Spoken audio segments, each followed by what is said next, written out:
nilikuwa na work na watu wa States huko Silicon Valley. It was a startup for music tech. And now in this music tech company, my guys, acha niwaambie where the scam is.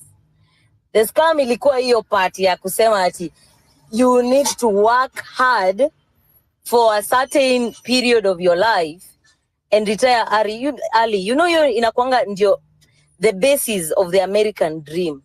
But I can tell you for a fact, that is just a capitalistic thing that is used.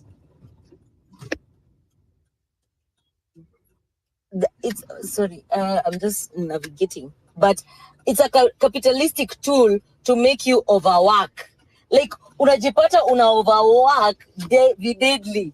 Every day, una pull out your ears and eyes when you're trying to focus on working for these guys. It's more like slavery, right? Because now tulikuwa na work 8 hours a week, every day. And now kwanza nikiwa Kenya inamaanisha that I'm working late at night. And me, that was like it was the best and worst time of my life because I was earning a lot. But let me tell you, that stress for me was just so unnerving. Unaget? Mimi, I will never recommend anyone to do that model of saying that you work very hard for some years and then you retire early. For me, I don't work like that. And I would never recommend anyone to do that because let me tell you, you might do that and then you die. Like, surely. Nani atakuwa ame-benefit surely? You will not benefit. You might work that hard and then you are unwell later on in life. And then you find you can't even enjoy the money that you are building. What's the point of life if it's not for you to live your best life? Like, surely. You need to live your best life now. And that's why I'm always saying the biggest challenge, na tie into your other session, your wellness. The biggest challenge for humans and humanity in life is to make sure you're living to your fullest potential. You're achieving your highest potential every day of your life, not some days, every day of your life. So that means, ikikuwa ni kitu yenye unafanya, first, figure out what you love. Figure out what you desire. Figure out what is the one thing that yani inakufanyanga. What's that thing that sets your soul on fire? What's that thing ukisikia ama ukianza kufanya unasikianga ni kama hakuna kitu ingine inafaa kufanyika kwa hii dunia except that thing. Unaget? The minute you discover what that thing is, that's the minute, my friend, your life will change for the long haul. You figure it out and then you figure out how to work with it or for it full time and how to work for it without the most stress, like with the least stress. I think that's the best idea because hii part ya kusema ati to work a certain period of time while waiting for retirement or to sell your company, surely we can't live in the future. We need to live in the present. The minute you live in the present, inamaanisha that your life every day hakutakuwa na regrets. You'll just be living and making decisions that are serving you the most. Mi hivyo ndo naweza sema. Well, all right. Thank you so much, that chick, and I really like your worldview, by the way. Yeah, watu wanafaa ache kufikiria retirement. What do you mean you retire? I see people who are in retirement and tricky sana. Look at kina Raila, who are active. They are about 70 and they are still moving around doing politics. But wale watu ukishaacha kufanya kazi tu hivi, oh, you are dead. You start getting sick. Sijui ni nini inaanzanga kukuandama. Yeah, so I prefer you work in a way that you don't get. Unaona sasa kama kazi zenye ni za sulubu, ukikuwa mzee utaanza kusikia hizo uchungu kwa maeneo. So, but if you're working smart, chances are you will live longer because you do not have those maruerue. Alafu unajua pia most of our employers make us sit down for more than 8 hours. So yeah, something to think about. Yes, that chick, your mic is still up, and I don't know if you have something to say. I want to go to Dr. Maka. Sorry, go ahead. I'm already muted. I can drop. Okay, thank you, that chick. Dr. Makapila, how are you doing?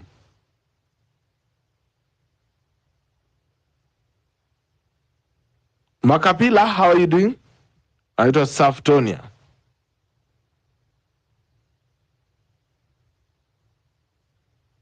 Where? Wacha tumpeleke hivyo. So as you've heard from that chick that anafanya 3 days a week, hizo zingine zote ni weekend.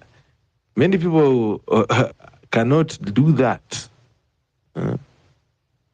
Now I have a very interesting development here. The JP, as you're talking about state of the nation here, state of the economy here on Home Run.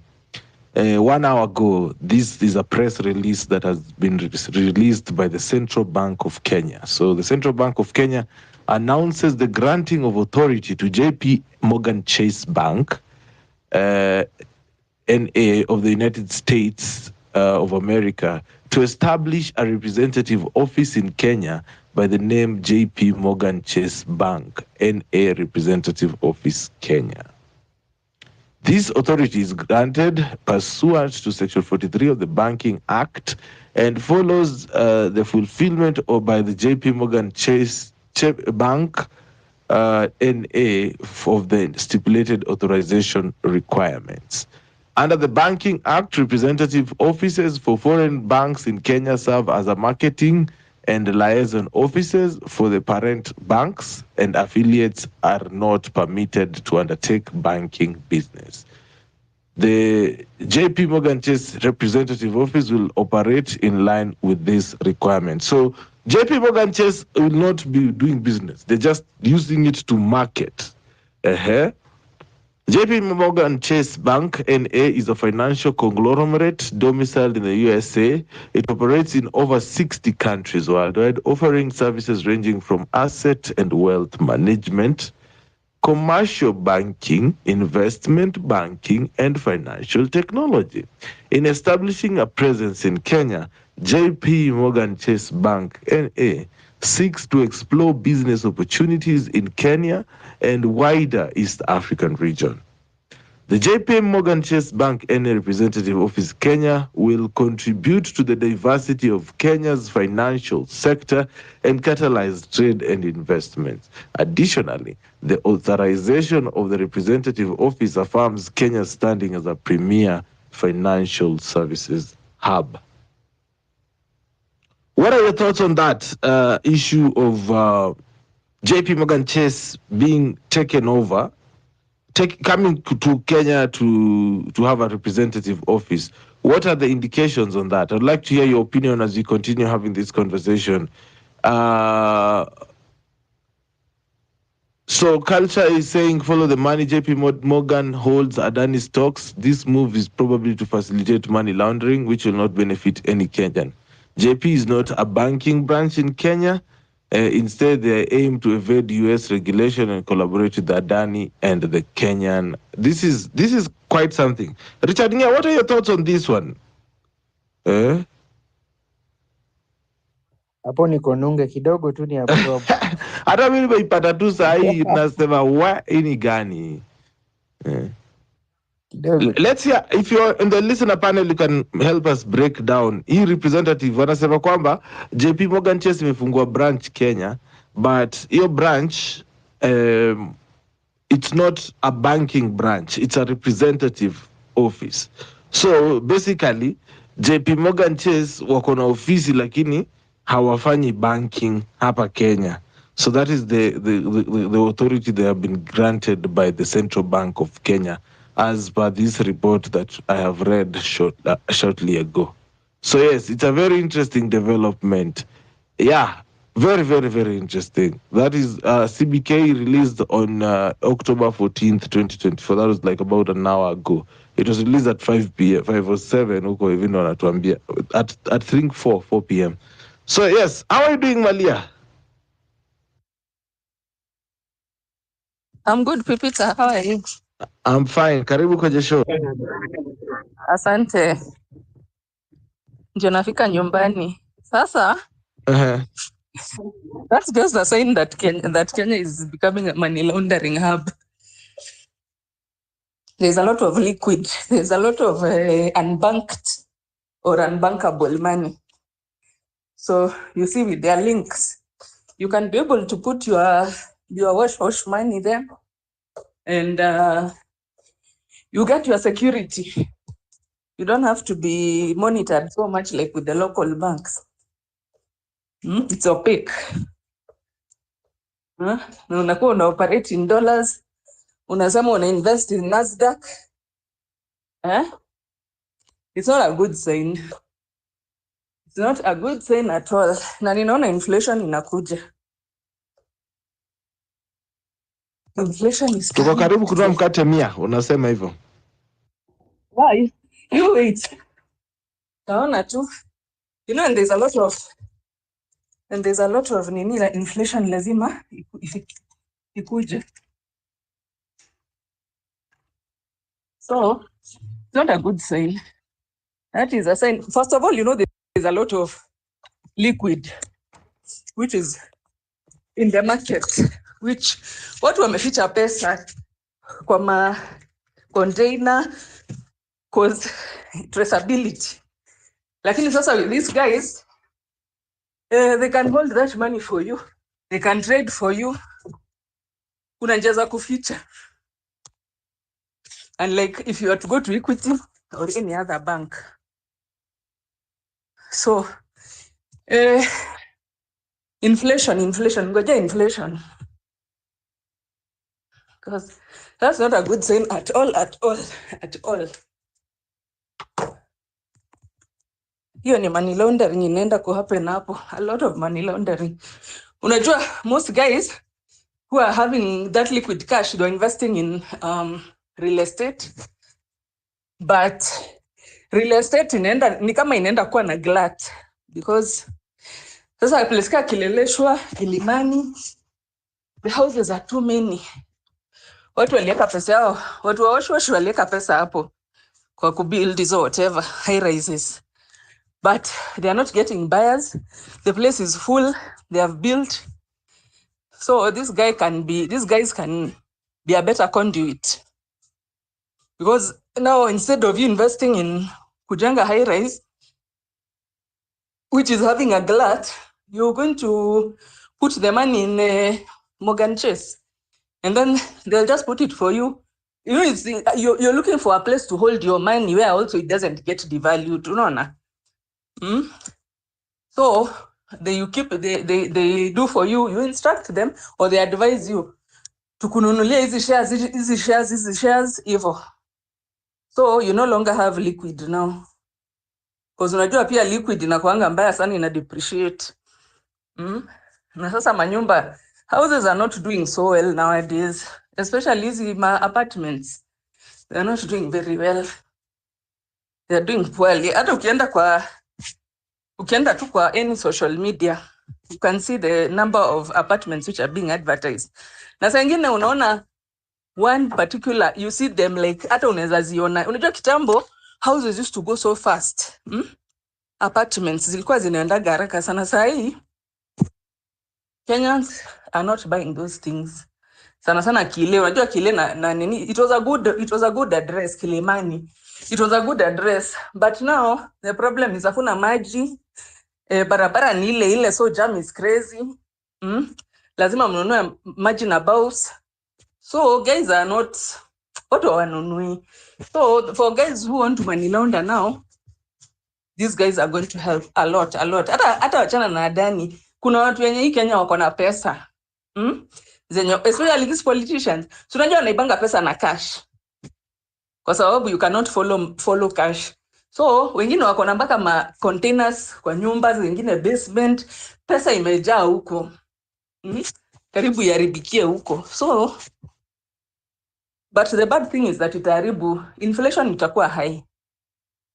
Inflation, na venye tunaenda, even I don't know, these guys when they keep on saying that the economy is improving, ina improve wapi, na mimi naona tu inflation inaendelea kuongezeka.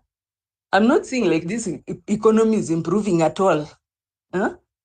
Inflation bado ni ile. Na sasa if you bring this, and then so you are hearing what they are saying, they'll be working with East African countries. So that means places like Sudan, unajua Sudanese walikuwa wamezoea kuleta pesa yao yenye wameuza illegal stuff ama whatever, they come and invest here in real estate, ama wanazileta zikiwa tu liquid but zinatransportiwa, like that lady who was killed is called Monica, alikuwa anawaleteanga huku, anatoka huku anawabebea anawaletea huku, then from there atawanunulia zile properties yenye wanataka. But with these guys now, that means and you know, because it's a bank, even it's more secure. So watu wa South Sudan, watu wa all the guys in East Africa, Congo, DRC, hata those wa Somalia watakangi kudeal with non-Muslim banking, and they usually like doing their things together, you know, building their malls or apartments wanafanyanga wakiwa pamoja because they have that trust. Okay. Yeah, so tulikuwa tunasema mambo ya biashara sasa, ama I can wait to comment after some time about biashara. Yeah, 2 million, and if it can give you 50k per month. Yeah, yes. Was it 50 ama 20? 50. 2 million gives you 50k. Can it give you 50k? Can it? Okay, you see what I've seen in with Kenya, with the Kenyan market, Kenya, you don't even need something so complicated. What you need to do is just get something basic, alafu ufanya value addition. Just find a way to do value addition to a simple commodity or even a service. Unaona, by the way, service, you don't even need that much investment. Service unaweza hata fanya online. You can even be, if you're offering a service, kuna services yenye watu siku hizi wana offer online. So you don't even need a premises. You may not even need a nini. Sijui kama watu wakanja watakushika wakikuona umeadvertise kwa Facebook. But commodities ama consumables, value addition is big. That is big. Value addition tu kidogo tu. Just change a basic commodity ikuwe something very, you know, very fancy. So here, but online services that you don't even need capital, by the way. What capital do you need? So long as you have a skill. If you have a skill, siku hizi kuna watu wenye hawataki kwenda kwa masalon, unaweza kukuja kwa nyumba ukuu na watengeneza. There are so many things you can do. Siku hizi hata wana outsource hata mama fua, kuna nini za mama fua, so that it's an enterprise. Although I know there are some people who are working with that app, whereby all services, by the way, the cleaning, the one I know sana ni mama fua. So you call the company, they source for you somebody, anakuja anakutengenezea hivyo. So I don't think kuna shortage. Nile tu, you have to look at the market and then find a niche for the skill that you have. You have to be having a skill though, because if you're not very skilled, then the return ni kidogo. But I believe you can make it, but you have to be really good at targeting the market, find your niche, na ukue very aggressive in online marketing. Yeah, thank you. All right, thank you for that, Malia Davis. Naona Mugala ako hapa hivi. How are you doing, Mugala? Yo, I'm so good, Pipita. Karibu It's sana. good to be back again. Yeah, man. Yeah. So, according to that JP Morgan Bank, I want to build my point, lakini nitaileta in a way venye USA ilingia. First, the USA ili identify Kenya. Then you see Kenya is okay geographically. It's in a very, very, very good spot juu. Tuko na access to Indian Ocean. Tuko na access to very good access to India, to Saudi, alafu also to DRC. So USA ika identify Kenya. Then you see Kenya is heavily divided along tribal lines, meaning to enter into the politics itakuwa very easy, and it will be very easy to do a leader mwenye ako submissive to World Bank. So what is happening at this time, it's something to do with imperialism, or rather nimesahau the exact concept, lakini ni something to do with free market flow enye ilikuwa seen after Cold War. So hapa hivi Kenya tunaona ni Ruto ametufungulia to foreign interest, alafu you see the way our parliament is behaving ina support the current regime. So venye JP Morgan imeingia, one thing you should understand with the USA economy sahi, the biggest thing yenye inaleta a lot of returns in US ni equity firms. Na equity firms ni tatu, the major ones. Kuna BlackRock, kuna State Street na kuna Vanguard. So these they are major companies. Kama BlackRock pekee, it controls almost $5 trillion in the economy. So unaweza imagine whatever they are interested in Kenya, na imekuja right after this the tender process and this inaitwa PPP law yenye imepita. Why are the multinationals so interested after hii law imepitishwa? Ni because this law imefanya vitu zimekuwa so porous enye the whatever policy yenye president ana come up with, he doesn't have to go back to the parliament to be answerable. Kama sahi asset yote inaweza uzwa anytime, na the only thing working in this country ni the courts. So let me just stick on the equity firms. So equity firms heavily invest in stocks. Kuna kitu inaitwa S&P 500. Watu wenye wanafanya stocks wanaelewa venye inafanya.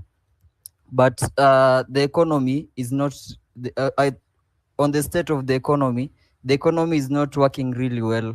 Kuna the economic indicators, kama ukiona the okay, kwa wale wamekaa class ya political science, there's something called political economy, na in Kenya ni kama it's working really well juu ukiangalia how politicians wealth yao inaongezeka and whatever and vis-a-vis the actual economy.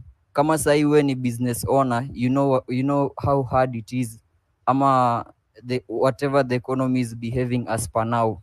So maybe I just listen to more submissions, but there's a lot going on according to whatever JP Morgan wamekuja. Now one thing about JP Morgan, it has consistently profited, whether hata kukuwe na saina stock market crash, hii system ya US inaweza bail out JP Morgan. So let me just listen to other speakers and then I'll contribute some time later. Thank you for the time, Peter. Thank you, Mugala, for that submission and, of course, shedding a light on this new JP Morgan representative office that has just been announced by the Central Bank of Kenya, that they have been given authority to operate.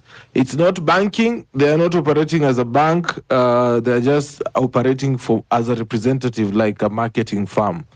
So I still don't understand the nitty-gritty. So if you can give us more nitty-gritty on how this one works, I'd really appreciate.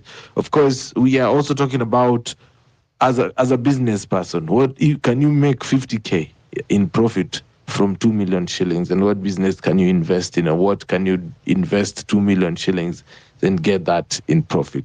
So yeah, welcome to Homeland PP, ladies and gentlemen. I hope you had a great weekend, and of course we have just gotten into our conversation hour. Pale upande ule mwingine, update ni kwamba Kenya imetandikwa bao moja safi na Cameroon. Social conversations, engaging topics on your phone anywhere. This is Home Run with Pippi. Hey. Asante sana kwa kutuni. Naona Juzi alikuwa hapa tena akadisappear. I wanted to hear from him. But yes, what do you make of all this? Richard Nge, umepata nani ama bado uko kwa giza? Hi, so these guys, Mungala has shed some light and the other speaker up here. So they are not good news. They launder. They are so corrupt guys. I think the other guys can agree that they know how to wanajua kuficha pesa. I think nimeona tu around I think 2019 ama sijui ni 2023. Stock yao ilikuwa chini and they hid that from the economy sijui ni nini hizo. I don't know much about economics, but they hid it, so they had to pay around 291 million US dollars manze. So they are corrupt, so they know why they are here. Anyways, it is self-explanatory. I won't say much about that. But anyways, if they are going to create an office, it means kuna watu watakuwa kazi. Ama pipi nimeichukulia aje, kuna watu watachukua kazi, but you know how it goes. They already, hizo kazi washachukuliwa.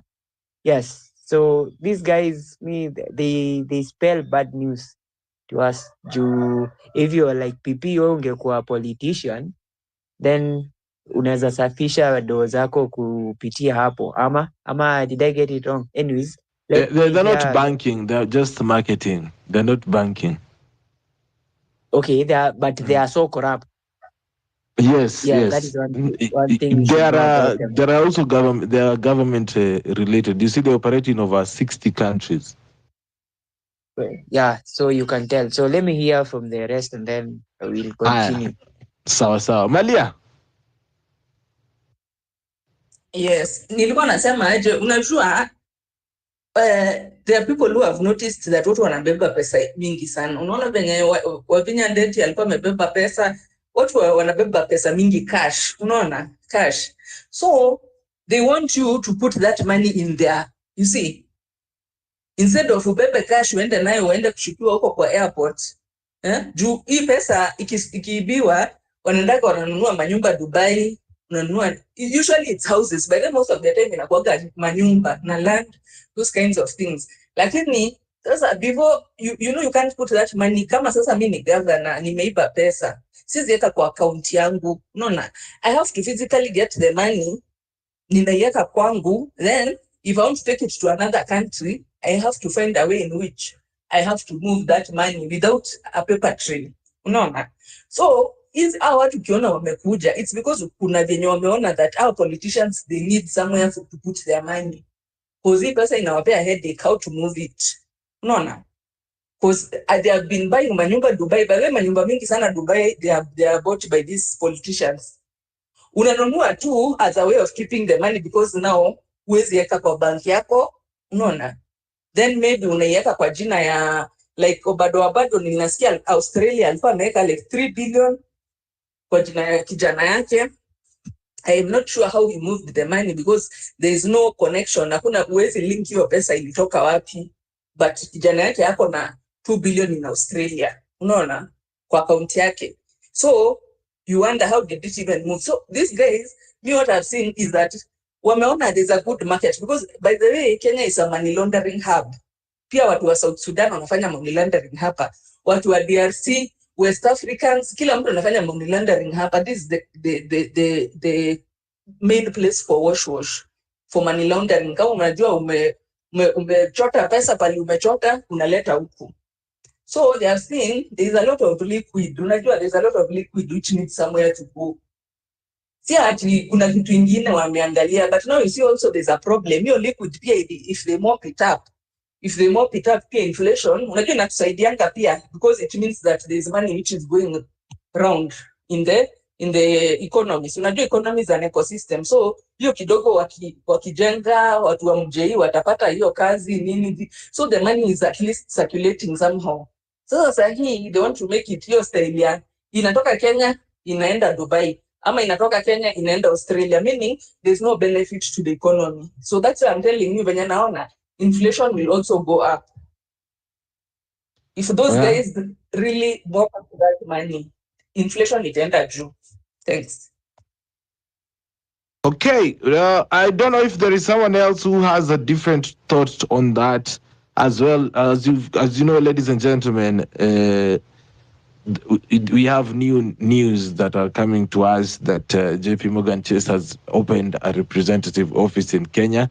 Of course, they'll not be handling banking business. I don't understand what that means yet, but wanafanya mambo ya pia in marketing. It's a representative office, so they're saying they're doing marketing. But of course, at some point, I know they're going to have to open a bank, right? It's just a matter of time. But I know they'll have to open the bank here in Kenya. And of course, your allegation ya kuwa na 2 billion bwana kwa accounts in a foreign country is so disheartening bwana. People are really struggling in this country na watu wameficha pesa mingi hivyo kwa accounts. And you know, even 2 billion, you cannot use it for in your lifetime and itoshe. Hata ukitaka kununua sport cars, bado you won't finish it. Mugala.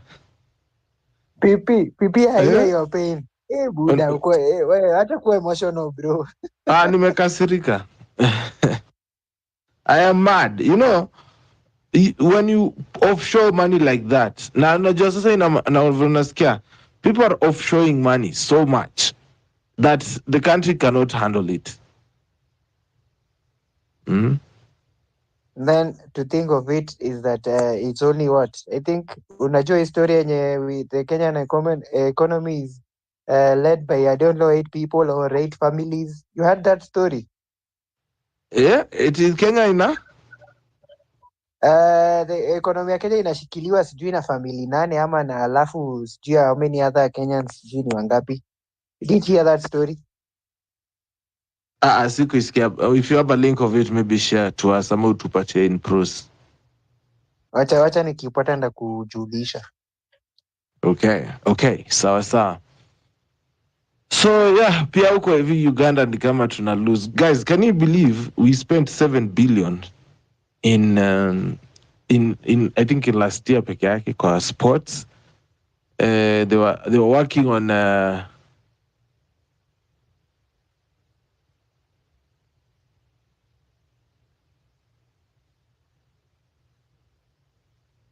so my guy that activist is saying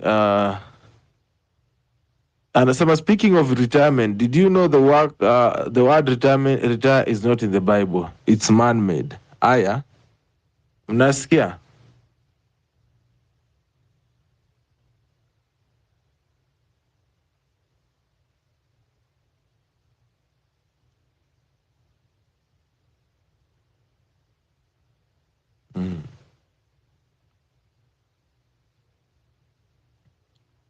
Nani alikwambia eti unaweza retire? I think the moment you decide to retire, do you have like a planned retirement age, bwana Mugala? Unasema sasa mimi nataka nifanye kazi mpaka hapa alafu ni retire. Sijui Mugala ako area. Malia, do you have a retirement plan? Like, do you have we had a space here and we talked about retirement plans. Do you have an age unasema sasa hii ndo nina plan kufika ni retire? Malia? Okay, you see the thing is with retire in terms of like aufanyi kazi kabisa. Unaona? What it is utakuwa na reduced workload eh? So kama ulikuwa unafanya kazi maybe 8 hours in a day, 5 days, sasa there's periods of time whereby you can set aside to do other things like traveling, like shughuli tu zingine, but you work until you are incapacitated kabisa, because sasa utakuwa tu unakaa chini, you are not doing anything. Is that even good for your health? Unakaa tu, you can't do that. You have to, you know, like in the US, what people do, older people when you retire from because there's a retirement age, sijui ni 60 ama ni 65.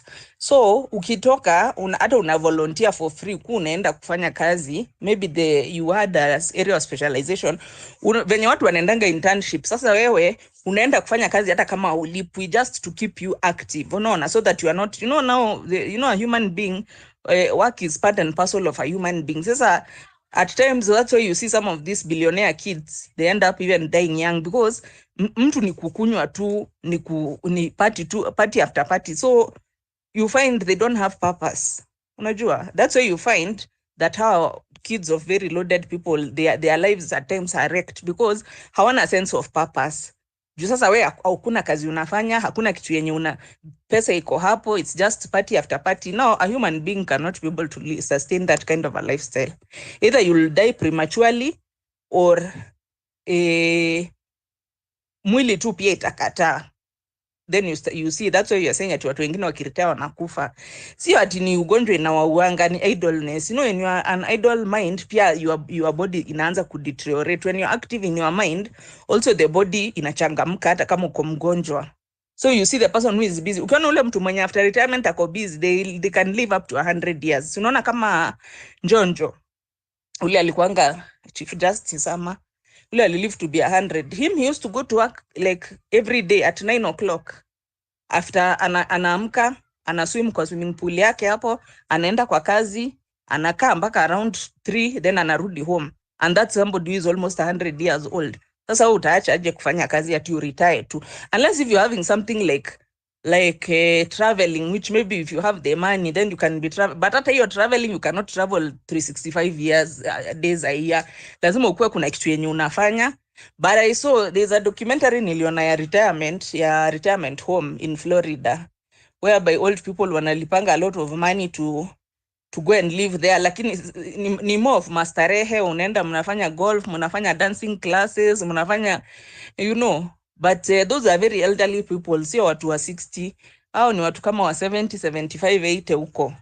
But even them, they don't look to be. I think you have to be having something which you are going to do. Hata kama uta volunteer your services, you better than kukaa tu kwa nyumba. But like ladies, unaweza kuwa housewife, that can keep you busy. You just be taking care of your home. But like men, sasa mwanaume utafanya nini ukiretire? You are not doing anything. You have to do something. You have to find something to do hata kama umeretire na hata kama uko na pesa.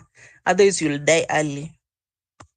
Alafu hii JP Morgan Chase nimeangalia hiyo site yao. Si wanasema the investment banking hata wanakuanga na. So what they do is they raise capital. So like for example, let's say kuna msee mwenye anataka, unaona kama hizi nyumba za student, hizi student inaitangwa nini kwetu venye wase walikuwa nanunuanga shares in kwetu, alafu wanajenga hizi hostels za kwetu, then unapata dividend out of that. So what I'm telling you is that this guy, you may say it's actually a kind of raising capital, unaona. So hii pesa yenye unaona sasa watu wanajenga manyumba mpaka zinakosa watu wa kununua, that money they want to mop it. Don't think that wamekuja tu hapa by coincidence. Wameona there's a lot of liquid cash which watu wajui pali waipeleke. Watu wamenunua manyumba Dubai, wamechoka. Watu wamejenga manyumba aziendi. So they get that money and they use it to finance their partner, their other people. Pengine kuna mtu mwenye anataka kudevelop something hata US. So una invest venye wase walikuwa na invest hapa kwetu. Unaweka pesa yako hapo alafu utakuwa unapata ka dividend kako hivyo. So that is a better thing than, but you see that's not benefiting Kenyans. Ni kubenefit their customers, their clients. No. It will not benefit. Na alafu that liquid money which used to flow in the economy freely, sasa itamopiwa up. So that means kutakuwa na inflation. That's what will happen. Thank you. Thank you, Malia, for that perspective as well. I think kina Marabus talks hapa hivi kwenye listenership kina Ismail Luta. I'd like to hear your opinion as well na hii mambo yote ya biashara. Unajua Monday ni mambo ya investment. And of course, I was just sitting here and wondering, of course, last year we tried to invest in mushrooms. It didn't go as planned as well. But if you have an idea that you think we can come up and sit down and talk about as a group, you can reach out here and submit it on the space. Watu wakusikize. Mugala, I see you're waving. Yes, Pipita. Sorry, laptop yangu ilikuwa imehang kidogo na singeweza answer last time. I just wanted to pitch in something small, just about the JP Morgan and whatever is going on around. Go ahead. So the first question people should ask themselves, how does government account ama government expenditure work? You see, ukiangalia the spending in county governments, let's say the last 5 years, the last 10 years, most of them, they spend on systems, financial systems, or whatever systems they want to bring in. They spend in infrastructure, and everything that is happening within the government, it works closely in procurement and tendering processes. Now, how do the politicians get the money? And I want to speak realistically. Achana na hizi vitu zenye watu wanaficha, So the first thing is the infrastructure deals. Let's say somebody's doing a road, somebody's doing a railway or whatever, whatever infrastructure. From the MCA, kuna pesa nye atapata kutoka kwa contractor, to the MP, to the governor, to the whatever of that region. Then there are rogue companies and these companies, mostly the ones you see at the mineral exploitation. There's a case enye I managed to raise with Okia, and utterly visit the site. Is a gold mining company yenye iliingia ndani ya shule ya people with special needs, ikalipa everyone from the ministry all the way to the MCA, na wakafanya mining na hadi wanafanya hadi wa sahi. Then there are interested parties. Let's say there's a international business, there's an investment opportunity, wameona pahali hapo politician atapata pesa yake. So what does the politician do with this money? Because whatever we are seeing, the Swiss accounts, the equity firms, the real estates, the shell companies, hizi pesa zenye hamwezi trace, all the way to the equity firm. Now, one thing with JP Morgan that you're supposed to understand, they offer a whole range of financial services, from being an investment manager to a brokerage firm, to an investment banking company, to hedge funds, to commodity trading, to private equity, to insurance, and then to asset and wealth management. Hizi ni stuff zote zenye JP Morgan does. And this the I'll say the KK government, or the broad based or whatever, they want to profit on these systems. Na unaona kitu kama SHA and whatever in the health system, it is so expensive, and it is so sad that a local company yenye ilikuwa inafanya so much value can be in bed with them to try and defraud Kenyans. When you see the education system, there's a new curriculum, watu waelewi whatever is going on, but there's a lot of tendering kutoka kwa vitabu wenye wanaandika curriculum to trainings to whatever. There's a lot of money going around that area. Then in the food systems, there are a lot of laws wenye wanataka kupitisha around food. Then there's a lot of suggested importation wenye wanasema sijui wanataka kuprotect, wanataka kuboost industries or whatever, and whoever owns these companies yenye they are trying to protect, they are not even Kenyans. Then there's the protected zones penye mliona Moses Kuria was running around setting industrial parks, sijui kama bado wanazi set up or whatever, but they are among the protected zones, including the sahi wanasema ICT zones or whatever they want to do. So the biggest problem, or the biggest questions we should ask about the JP Morgan, the first question is, are they really regulated in Kenya? Is there a framework ama a law yenye JP Morgan ikikuja na in case they do something that really angers the public, are we able to like take them to litigation, or do our courts have the judicial authority to we can go to them and alafu watu they sort out? And you know, JP Morgan inaenda across so many countries, and whatever they are doing, okay, maybe it's not really bad depending na whichever side of the economy uko, whether uko na do utapata more chances ama more opportunities kuweka pesa, na kama uko on the other side yenye hauna pesa, so that's where the problem starts, because majority of Kenyans sisi tuko hapo. So tunajiuliza hapa kwa interest rates zao, in case they get so much power around people wenye wako na money in the economy, alafu the people with the money waone it's much more profitable and it's much more safer kuinvest in JP Morgan than let's say kufungua kiwanda kama ya samaki Kisumu, ama open hoteli Coast. Unaona, when more money ikienda out the economy through the JP Morgan or through whatever, sisi local industries tutabaki tumumia, because the person with the money yanataka kupata returns, lakini sisi wenye we are trying to get the money, even the little we can, unapata it becomes harder, because mtu anaona kuinvest kwa nyinyi inakuwa kama burden ama pesa yake inaweza chomeka. And then Pipita, just allow me one more minute. Uliniuliza swali ya retirement. If retirement is something I'm looking forward to, ama it's something I'm considering. So that question is hard for me, because kitu ya kwanza hata hiyo job benye, okay, I did political science and I'm trying to pursue a masters, but hapo kwa job me personally hakuna application yangu ishai receiviwa anywhere na nikapata positive feedback. The only thing we are doing sahi ni a side hustle I picked up, na hiyo ni working with youth, working around women groups. At least tunajaribu kuangalia mambo ya businesses, how to create businesses, how to maybe do feasibility and whatever. Biashara isikwe kama cosmetic ati umeenda hapo kujibamba, ikuwe ni kitu yenye ina make sense na ina make do. So maybe I listen more to whoever has submissions, alafu pia kama you are listening and you have a point or two, pia itisha mic.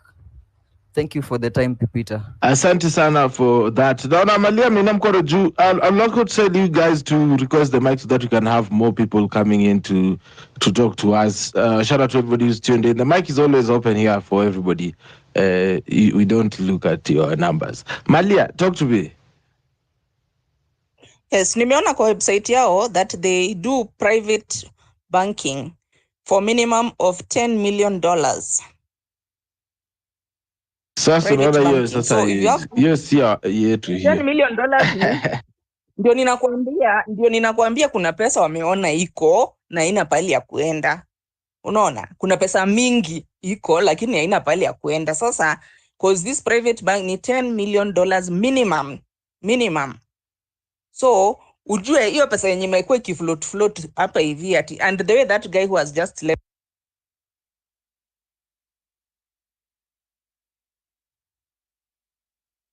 Ala, Malia.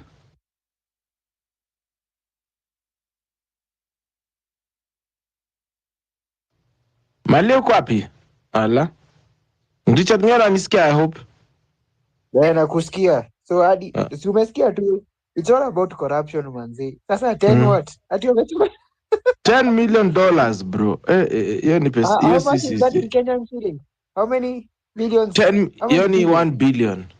Yeah, it's actually 1.3 billion. Sawa, Pipi, the mic is yours, tafadhali. Watu wangu. Yes, sasa inamaanisha kuna watu wenye kuna ability ya transact that amount of money here in Kenya. Where? Okay. Wazito ndio wali wao. Those are like 12 apartments somewhere. Would I get? Ama 100 units. Actually, those are 100 units. Sawa, ziko mahali potential. Ukiuza zinaweza kupea hiyo do. Imagine. Pipi. Sasa hata Rigathi si akona pato. Zile zake ziko wapi hii pesa basi? Hao ndo watu wenye wanatafutwa. Hao ndo watu wenye wanatafutwa. Sio sisi. Just crazy, man. We are really seeing a lot of development in this country.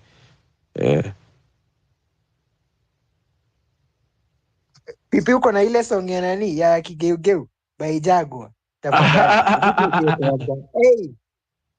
Hey. Unasema tucheze Kigeugeu. Walai inaingia sana, inaingia kila kitu tunaongea kuhusu hapa bro.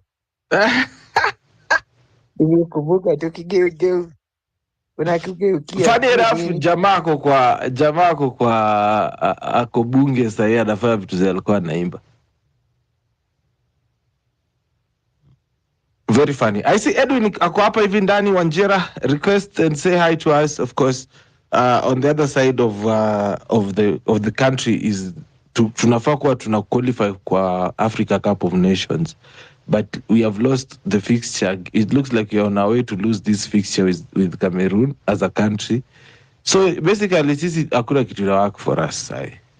As a country, nothing is working, even football.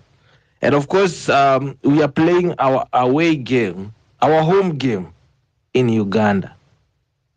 Stadium iko empty kushinda roho ya yeah? Stadium iko empty kabisa. There's nobody there. Imebaki iko ni wale tu wachezaji tu. Cameroon versus Kenya. Right now it's 1-0 dakika 92. Richard Nge, unafikiria tuweza kuwa ready by 2027 kweli for that nani? 2027 tutakuwa ready for AFCON? Because naona tunatumia pesa ya 1 billion kuangalia inaitwa feasibility study. Do you think we will be ready kweli for 2027 AFCON? Ama hiyo ndo tendering yenye mkoa mnaongelea tutapigwa nayo? Eri anasema ndio nimeingia, acha nisikize kwanza ndo nitaingia baadaye. Okay, thank you so much for that. Today on Investment Monday, we were talking about what 2 million can do to you. If you had 2 million, can you generate 50,000 from it? It's a conversation that Kimori had with Dr. Kingori a few weeks ago, and it caught me. I was like, okay, can you really do that? I really tried to also do my mathematics. It was not adding up. Yeah.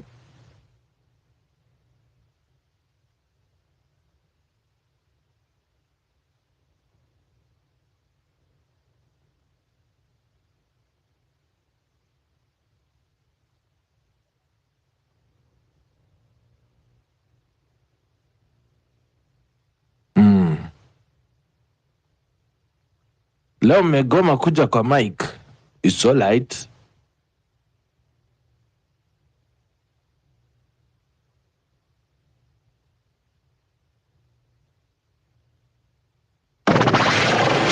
Social conversations, engaging topics on your phone anywhere. This is Home Run with Pippi. You're listening to Home Run Pipi. Renish Matano, by the way, niliona, she's a gwiji of Kiswahili, literally. Renish Matano, big up to you. I saw that accolade. Niliona amepata certificate imeandikwa na mhenga mwenyewe, wala bin wala. Congratulations for that, Renish Matano. Hey.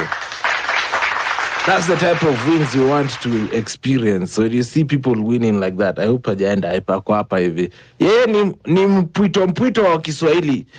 Anakuanga level moja na Ismail Luta na kina Big Boss. Hani wa Swahili. Shout out to you, Renish Matano. Makofi kwako for that amazing accolade, of course. Wanjira na kuona umerudi. Talk to me. How are you doing today? Yes, I am very well, Pipita. How are you? I am well, I thank God. Okay, so wow, I have been listening to this debate, and a part of me was wondering whether should I come to the speaker panel and say something or should I not? Now, let me just start from the top, because Pipi, I think the question you should have asked people is, can 2 million shillings give you a legitimate, genuine, clean return of 50K in profit? Because there's so many businesses you can engage in, underhanded businesses, and you will get, even with zero investment, you'll get way more than 50K in return in profit. But can you, what clean, the emphasis on clean business can you engage in to get 50K in return as profit, net profit? I will leave that for you to think about. But Pipi, I want to talk more about the JP Chase Morgan situation. When I did the law of financial services, my teacher, this will surprise you, Pipi, my lecturer was the current PS in the Ministry of in the State Department for Diaspora Affairs, Rosalind Njogu. She was my lecturer at Riara when we did the law of financial services. And I remember the first lesson we learned that as a banker, as a customer at a bank, the first role your bank has to you, the first obligation your bank has to you is the role of privacy. That unless there's a court order, unless there's court proceedings and, a court mandated, order, your bank cannot under any circumstances reveal your details to anyone. And I want you to bear that in mind now with the whole JP Chase Morgan situation, because if I have some loot I'm hiding somewhere, even if JP Chase Morgan is not engaging in banking obligations, and in a minute I'll tell you what banking business is, as a representative of a larger infrastructure that does banking business, the role of privacy still remains. That JP Chase Morgan still owes you an obligation of privacy. So even if we are pursuing, for example, Peter, you have hidden the 3 billion somewhere, JP Chase Morgan still owes you an obligation of privacy. Now, I want you to imagine that if you're JP Chase Morgan, you're trying to do business, for example, in Kenya, and you want those services to extend to the larger East Africa, and I'm just going to say it here, you're dealing with, people that are hiding loots that they've stolen from their countries. You want to make sure that these people have a level of confidentiality, right? You want to make sure that these people feel relatively safe relying on you to hide this loot for them, to invest it for them, or as you advise them on what to do with it. So that is role number one. I have read a report that JP Chase Morgan had a meeting, I think in April this year, with the African Development Bank, that they are interested in coming to Africa to deepen their roots in Africa. And get this, the one outstanding thing the representatives of JP Chase Morgan said is that they are a profit-making institution. So they're not coming here out of the goodness of their hearts to do politicians a favor. They are coming to make profit out of the wreckage and the ruin that is happening to economies in Africa, in East Africa. So look at Kenya, look at the wreckage and the ruin that politicians have made in our country right now. Look at Uganda, look at what Mama Samia Suluhu is doing to Tanzania. In that country, you can't even speak because you can't even sing a song because you will be arrested. And that goes hand in hand, that kind of a totalitarian, authoritarian rule goes hand in hand with economic, wreckage and ruin. So think about, someone talked about the Congo. In the Congo right now, the jewels and the minerals there are worth $1 trillion, Pipita. And that goes hand in hand. War goes hand in hand with what? Money. And if JP Morgan is coming with the aim of making profit, I can guarantee you they will do their best to make sure that the perpetrators and quote unquote their clients are properly hidden, properly, protected, that their security and the safety of their identities is properly taken care of. That is what I want to talk about. So that is number one. Pipita, number two, you asked a good question. What is banking business? When JP Morgan says it will not be engaging in banking business, what is banking business? I want you to think about, I don't know what bank you bank with. For example, if you bank with Coop, or banking business here means that you can receive your salary through equity, right? It means that you and your table banking group mnaweza shikana, mmekuwa mkisave 6 months, mwende muulize, we have 200,000 in savings, how much can you lend us as a table banking? Again, lending and borrowing. That is another form of banking business. You can call your customer service representative and say, I don't think my card is working. That is banking business. That is what banking business means. So essentially, JP Morgan is saying that none of us Kenyans, can walk into a banking hall called JP Chase Morgan, banking hall, and say, what, this is my salary, could you bank it for me? These are my savings, could you bank it for me? This is, I want to understand what savings programs you have, or whatever it is, what money market fund you have as JP Morgan Chase.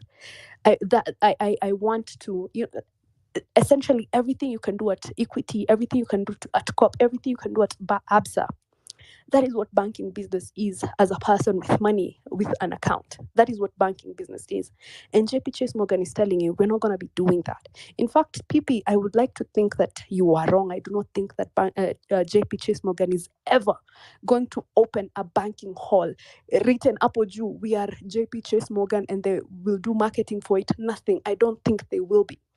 Because the number of billionaires and people they'll be protecting in Kenya, the amount of business they'll be getting from Kenya, Uganda, Rwanda, and the amount of money that is being brought in Rwanda by the French, regarding the cobalt and the tin and all of what is being the routes being from Congo through Rwanda to the EU, a lot of money being brought in by the French. I do not think they need I don't think JP Morgan needs my 2,000. It does not. So, Pipi, I'm just saying that this is spelling doom for this country. And when they say it in black and white like that, they've come to make profit. I do not expect that anything good is going to come out of it. Those are my only 2 cents, Pipita. Thank you for the opportunity to speak. Thank you, Angela, for that as well. And you've actually broken it down very well. Thank you so much as well for that. And Mela Sayo Mambo banking business. I see Comrade has joined us. How are you doing, Kinywa?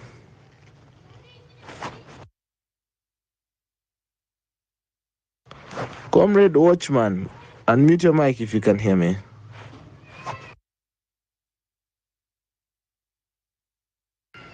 Richard Ngea, unaelewa sasa zaidi ama ndo tumekupoteza?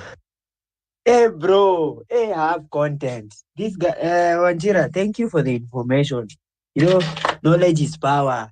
That was the only thing God, the time when God was, everything was in a mess. He said, let there be light. You know, light is knowledge. So, manze niko ndani kabisa. And as I said, PP, you know, I know the corruption itaenda juu. Lakini hamtawahi jua. So thank you for the point. Hadi sifai kuongezea kitu kingine. Actually, when you give her the chance aendelee kidogo manze. I want to ask Wanjera maybe because umesema umesoma hizi vitu. When we talk about them JP Morgan coming to Kenya, does it have an effect in money laundering as is? Wanjera? Maybe Yes. I want to believe so. I think that previous speakers here have said that there's a lot of, free loose money that is sitting somewhere. I think you heard Pipita. There was a time they were planning to change the currency again. That is because there's a lot of money that is hidden somewhere, right? And they need to recall it, or they need to devalue it, or they need to, sort of quote unquote punish whoever is holding all of these Kenyan shillings. And so when they change it, you have to surrender it, right? And so why don't you do it through JP Morgan shares? Someone that is going to be very hush about your transactions. If you're Wavinya that you're holding 690 million, nobody's going to ask you questions. Just come and deposit it here. We will take it wherever you want us to take it.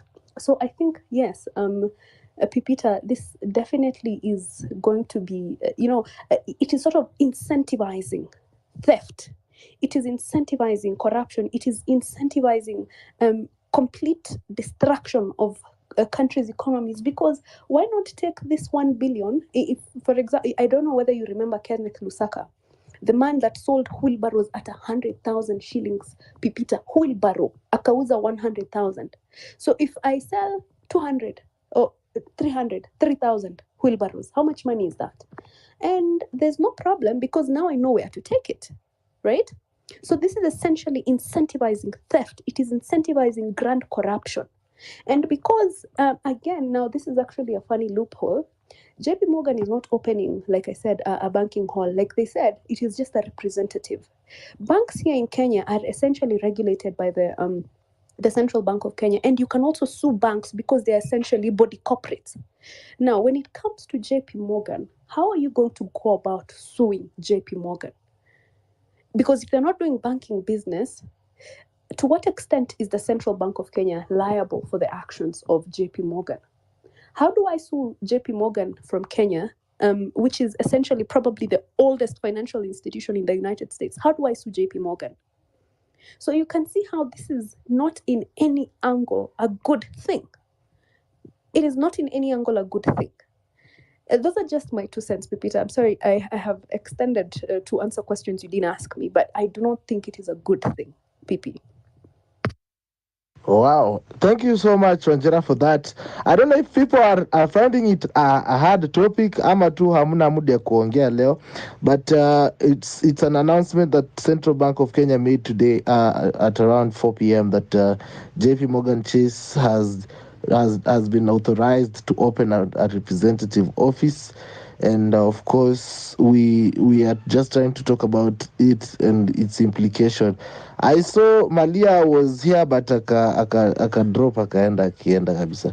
Anyway, you can request the microphone and talk to us. The mic is hot until 9 p.m. East African time, where we'll be calling it a night. But make sure you join in and talk to us today on the issue, on the state of the economy. Right now, kuna mtu alikuwa anaongelea investments zenye tunaweza fanya, and I can say that some of these things that you are saying, kuna investments zingine hapana,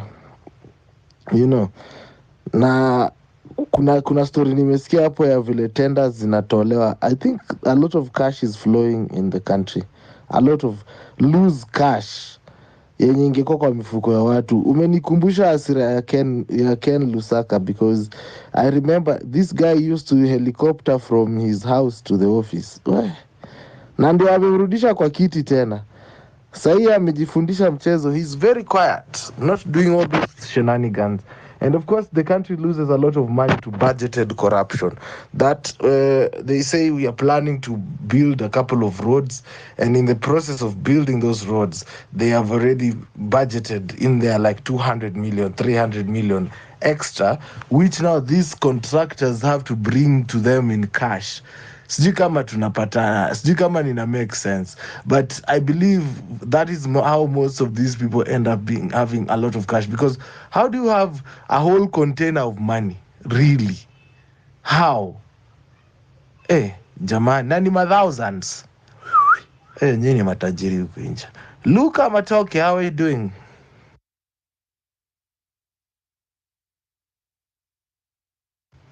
Luka, are you there?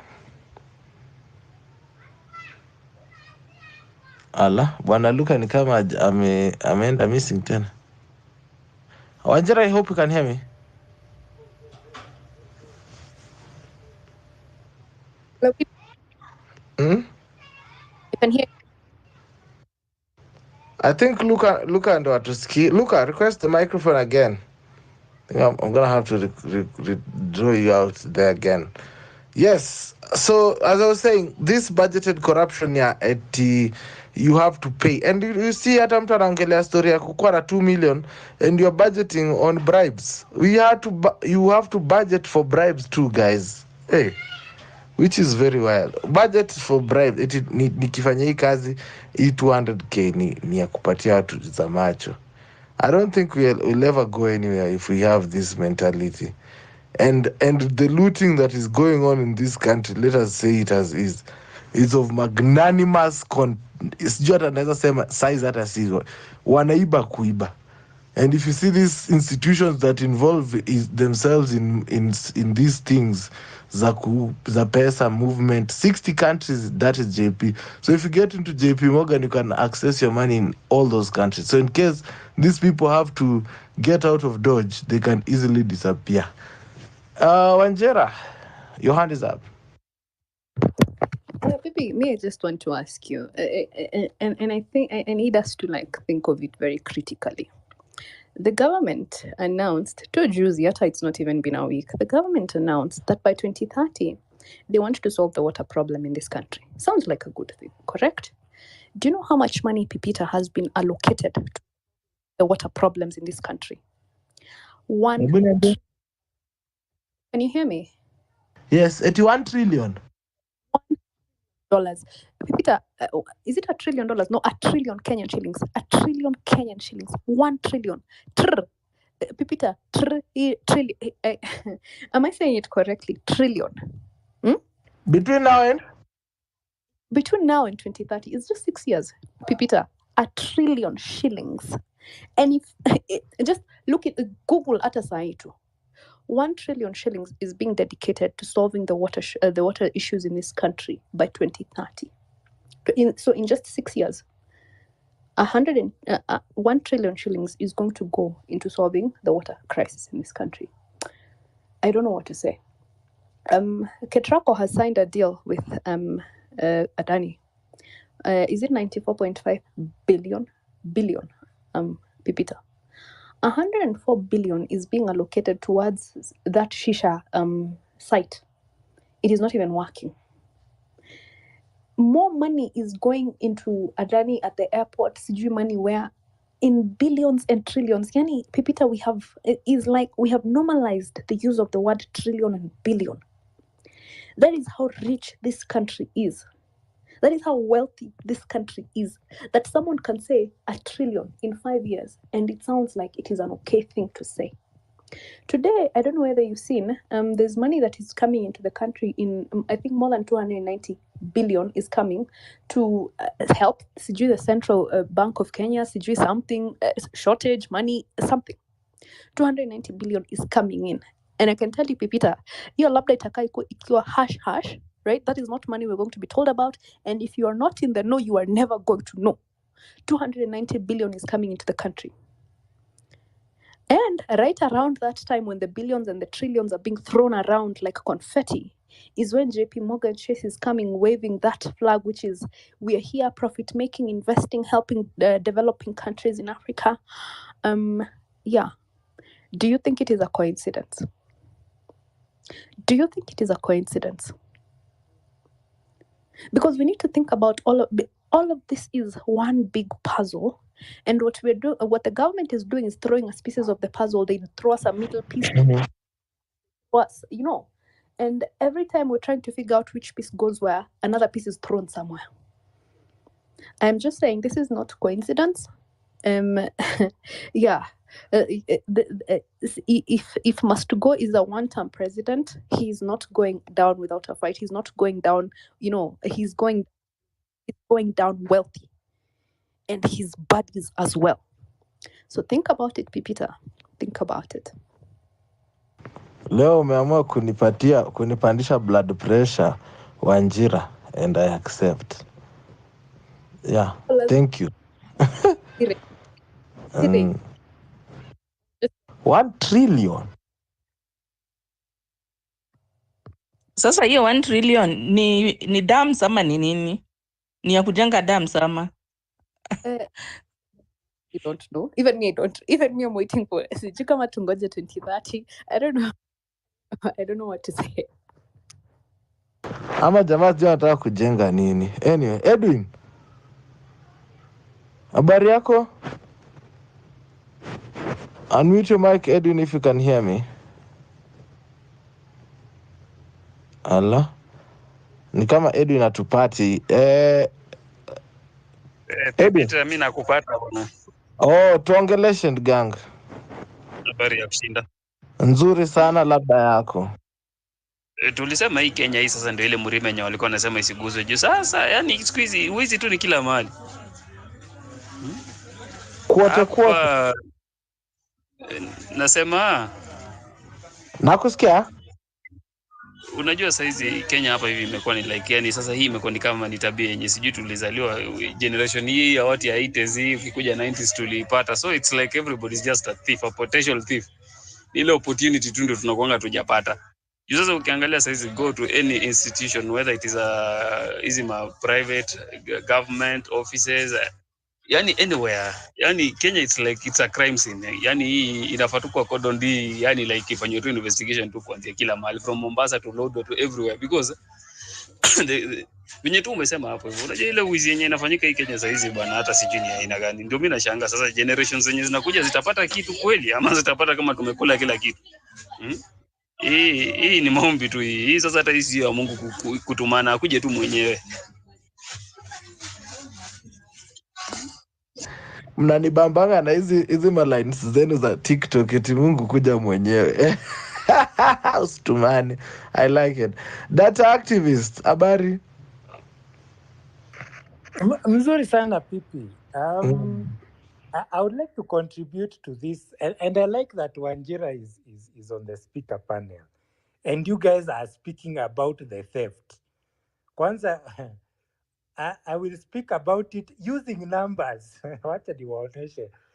I hope itawapandisha temperature kabisa na sukari, kila kitu itapanda, I hope, so that we can at least see the true picture and then be able to do something about it. So the data that I'm going to present is from the Office of Controller of Budget.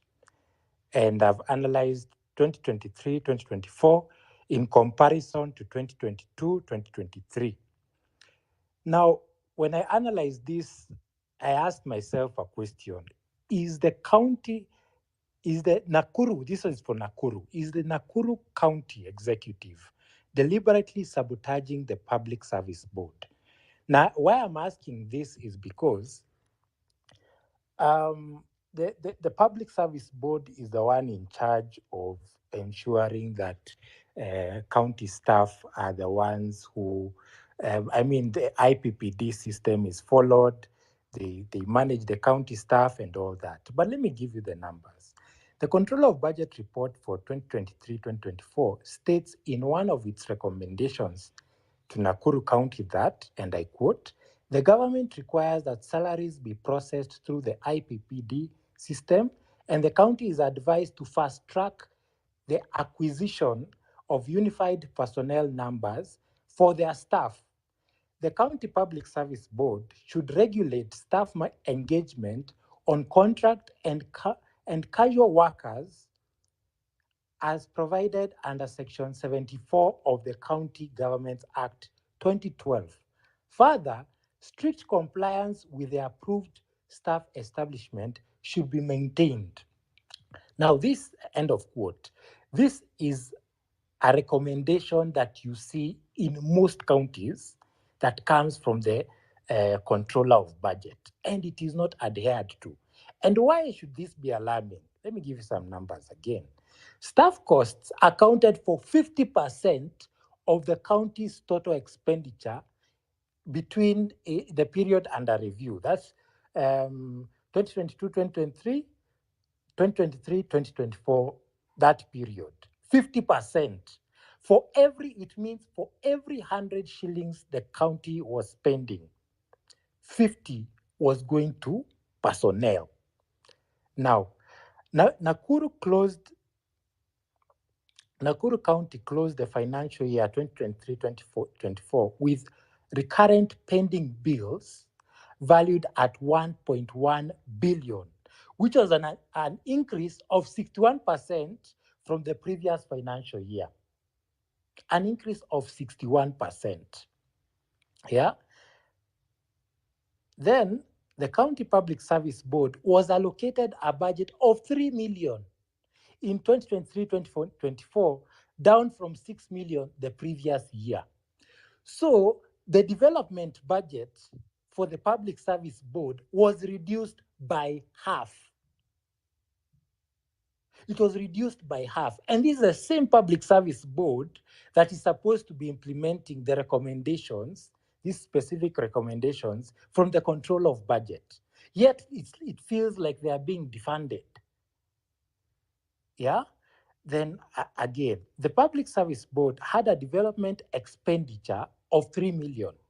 So from the 3 million they were given, they were allocated, 100% of it was used. Now, what that tells you is that the money was not enough, yeah, to do whatever it is that they are supposed to do, and that is development. And you're seeing the development is being defunded, yet recurrent expenditure has increased by 61% to 1.1 billion. Those to me are red flags. But anyway, let me proceed. Let me continue. The Public Service Board was allocated a recurrent budget of 75 million in financial year 2023-2024, up from 68 million the previous financial year. This was an increase of 8 million from the previous financial year. The Public Service Board had a recurrent expenditure of 65 million in 2023-2024. Yeah? Again, this was an increase of 8 million. So the question here is, what was the criteria for increasing the Public Service Board recurrent budget allocation by 8 million while reducing the department's development budget to 3 million? Yeah? Because development is what is supposed to help. And so my question, I would like to ask Wanjira a question, if it's okay with you, Pipi. How can we ensure that the governors or the county executive enforce the requirements by law as stipulated by the control of budget? Because this issue of counties not using the IPPD as stipulated by in law is there across counties, and this is what they use to fund to pay ghost workers. Because if they don't use the IPPD, they are forced. They use the manual system, which has loopholes, and that's how they pay these ghost workers. So legally, what can we do as citizens to ensure that this is enforced? Wanjira?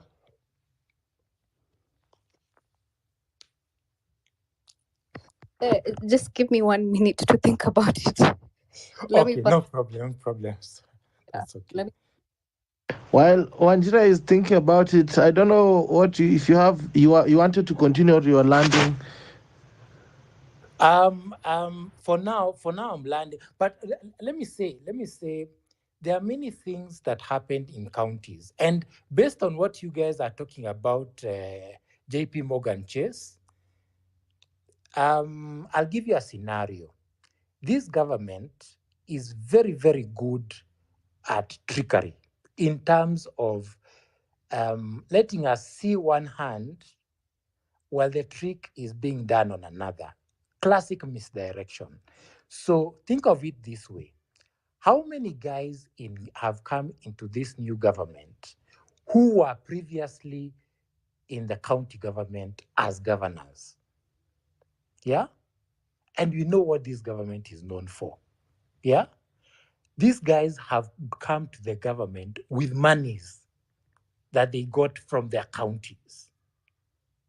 So with what you guys are saying about JP Morgan Chase, try and put 2 and 2 together. Yeah?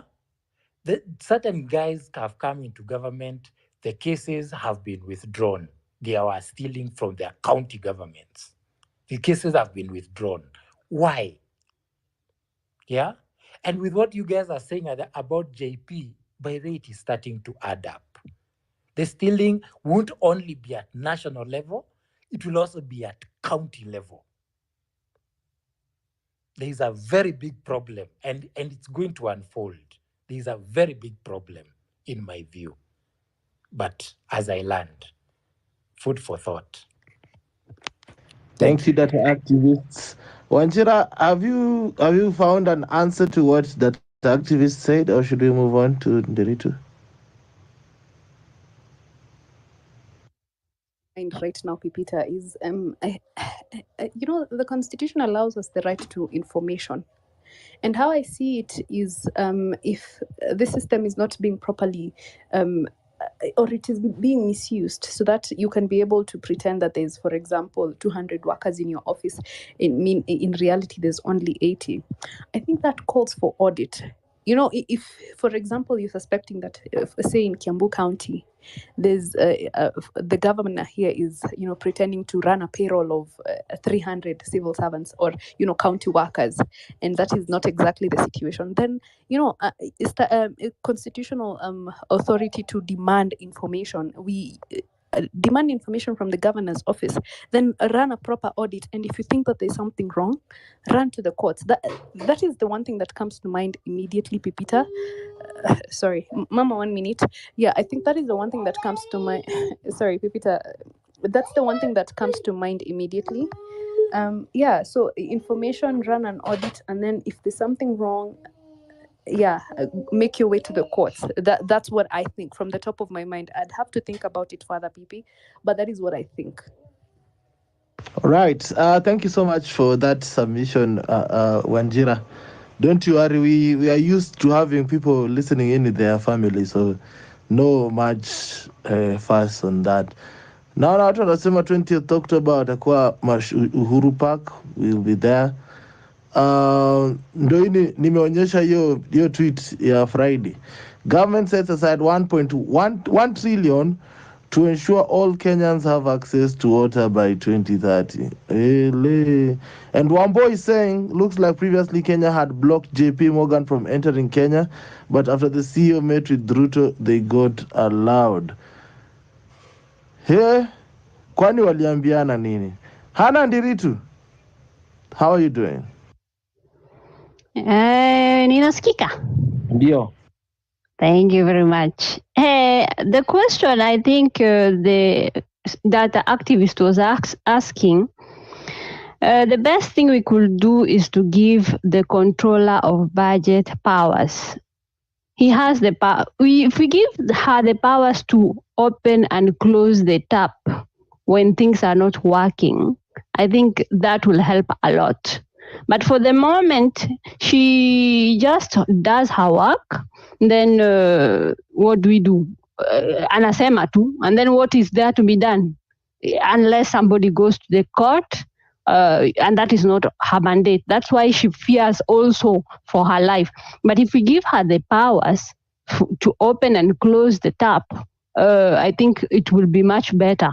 In Singapore, I believe they have the control of budget, has the powers also. When it comes to the legal, I think people should know that tax haven is legal. Tax haven is legal. Anybody can come and deposit the money in a tax haven. Most likely the tax haven that we know are British Virgin Islands, Belize, Singapore, Cyprus, Switzerland, Dakota, and Delaware. But there are other tax havens that right now people have just come to know, that have just come in the picture, and that is Dubai and Mauritius. So you guys, you have also to know that this problem did not start yesterday. You remember Obama came by when he was coming, and he signed something with Uhuru Kenyatta, and that one is to cancel these people who are the Americans who come to hide their money in lower paying or lower third world countries, because they earn a lot in their country, then they put it in a country like Kenya, and that's where you see it multiplies, because they can work while Kenya is very much open to business. If you do not know, that's why I always say Kenya is a country that it was chosen specifically for. It is so much open. Hakuna laws hizi laws zenye tunaziona ni zetu peke yetu, lakini uko juu Kenya imefunguliwa so much when it comes to technology, when it comes to banking. When it comes right now, it's starting to open even in agriculture, which is very, very bad. I do not mind if it was going to banking and all that, but when it comes to food, pia hapo kuna problem. So we have to be very, very much aware. And Obama signed that. Once he signed that, you'd see people who were hiding their monies had to declare their wealth so that they still have their ID cards from wherever they are. Because if you do not declare your wealth in a country which is like America, they want to know where you are unless you are dead. So hapo mataxes zilikuwa zinahibwa, and that is the same thing that is going to happen right now. Also, you have to know that the problem, we remember Pandora Papers. Pandora Papers, there were so many people who were named, and they were not little people like me and you. They were very, very big people who were there, including our Uhuru Kenyatta. So you can imagine in that Pandora Papers, they actually had 29,000 offshore bank accounts. And I'm telling you right now, if you go and look for which banks are open to tax haven, they will not tell you unless you are very, very, very, you have money, and you have to know somebody who has done it so that he can put you in relation to those banks. You can always ingia nika KCB, lazima ujue mtu ndio ingie KCB. Okay, so when it comes to these issues, now that our Indian friend has been accessed to Kenya, he can access to Kenya. That means there is money that's going to go in and out. And the fact that he has a very good relationship with Raila, and who is going to the African Union, if things go haywire and Raila is also open, he is given the mandate, he'll open Africa to this Indian man, Adani. So I'm telling you, things are going to go haywire. You just buckle up. Kama mnataka kuvaa shock absorber, vaa shock absorber, because things are going to be bumpy. pesa zenyu zenye mtakuwa already you are being double taxed. I always say you are being double taxed when it comes to water, when it comes to electricity, because there is no trace. If you want to manage something like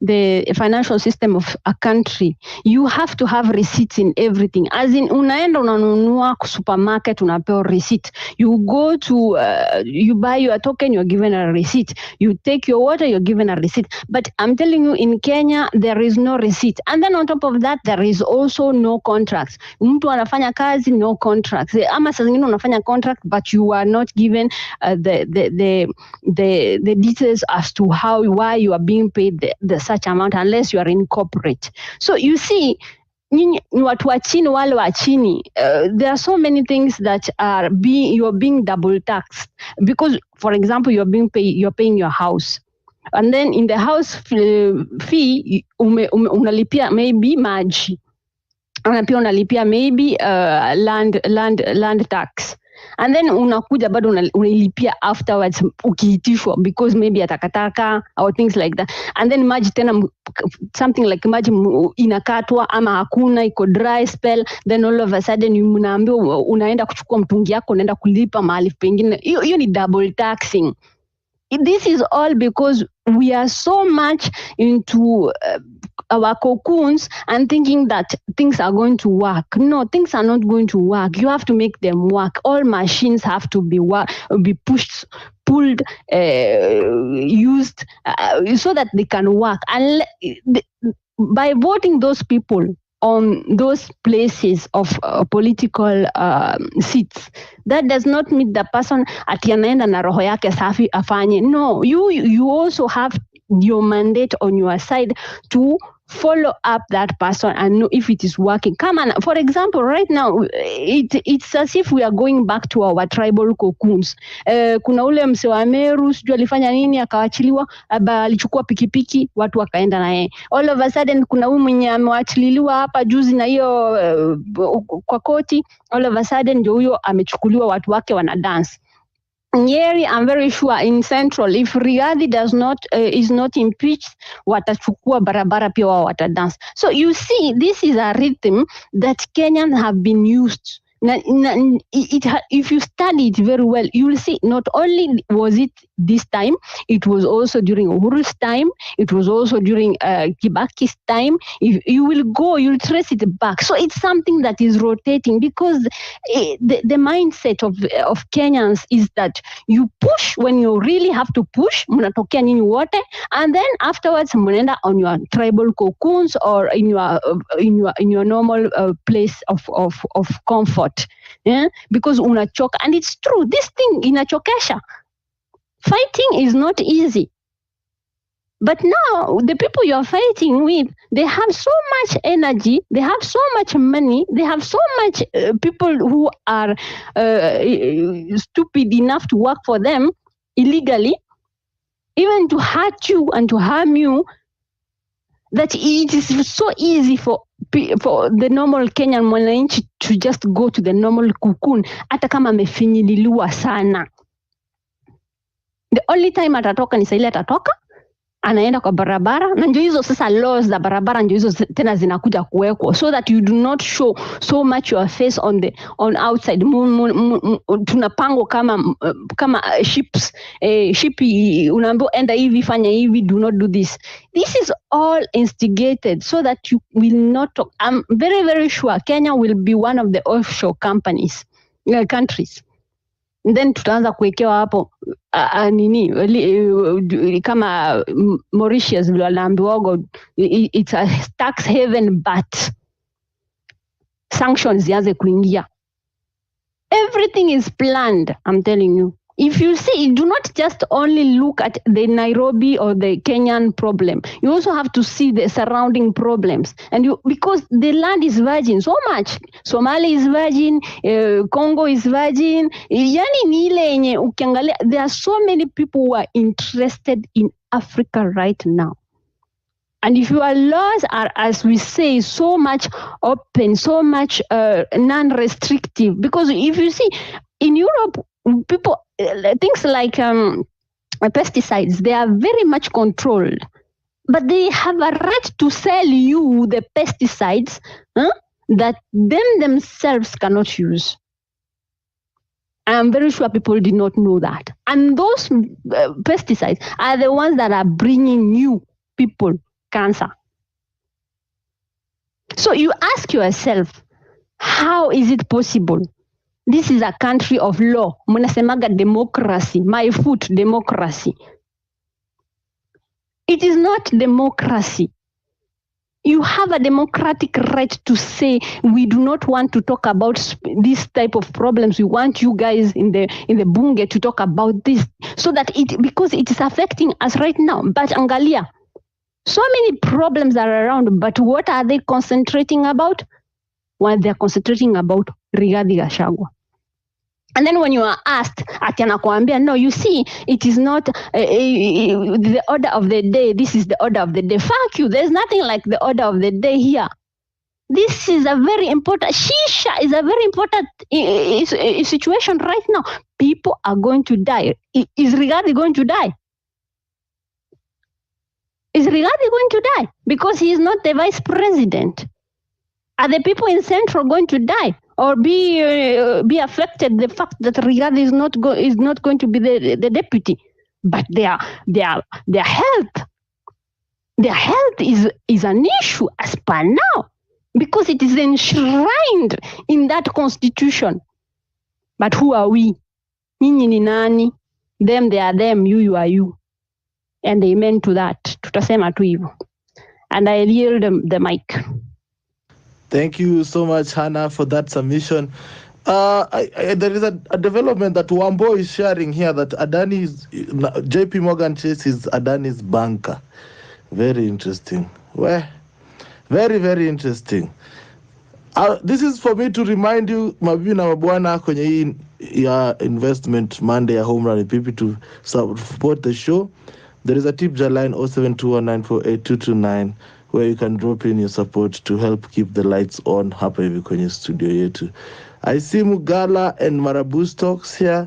Mugala, you came back. You have something to chime in? Yes, there's a submission I wanted to make after Wanjira, but I dropped out at the time. In reality, there are people. Oh, I also see Western Shilao in the house. Thank you.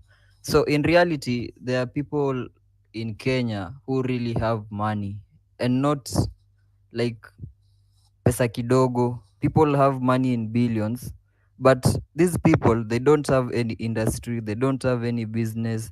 It's not like they come from a generational wealth point of view, or they create value in any way. And as we are looking at that, let me just pick up my train of thought.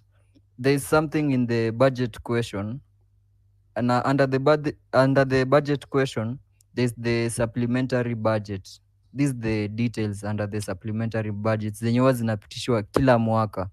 So sahii walitoka kwa program based budget wakaingia kwa zero based budget. So those who did economics and macroeconomics understand a bit of that, but let me not get into that. Now under this budget, there's what Hannah had pointed out, the budgeted corruption, the double taxation and all that, and it's happening in both the national government and the county government.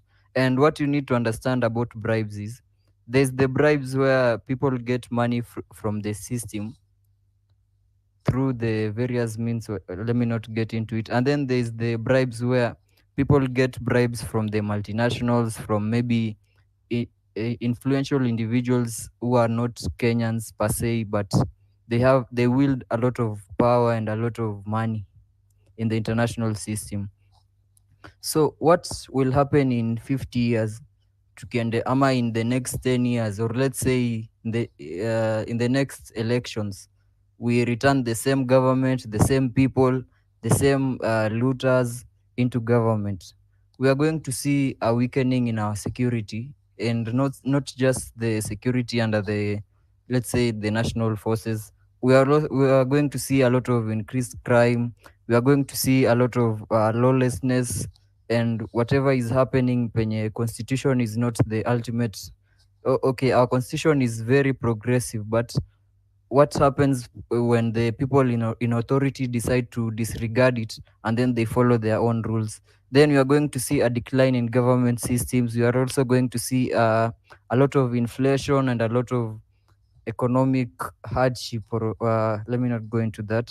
But one thing you need to understand is money drives the democracy, ama drives our structures as they are. Ikuwe ni campaigns, ikuwe ni anyone in the house who has ever dared to or has ever tried to run for office, you know how expensive it is and how you need a lot of money. And venye JP Morgan imeingia, another thing Wanjira brought out very well in her submission was the regulation. Is JP Morgan really regulated? And I'll also add another question to that. Are our SACCOs, our banks, our pension schemes, are they really regulated, and are they following the regulations zenye ziko in place? Because what exactly are they investing in? Kama sahi, if let's say NSSF decides to invest in JP Morgan, kumbuka JP Morgan have very high interest rates, and you need a lot of money to enter into it. But what does that mean for the pensioners? Let's say wewe umeinvest pesa, alafu mwenye sasa umepea pesa yako akona interest rates za juu na akona a certain amount of returns. As much as you get returns, what does this mean for your money when you get less, but the one who's taking your money to invest anapata more? You know, questions like these, I hope they'll be brought out in the debate as we go on. So that was my submission, and thank you for the time, Pipita.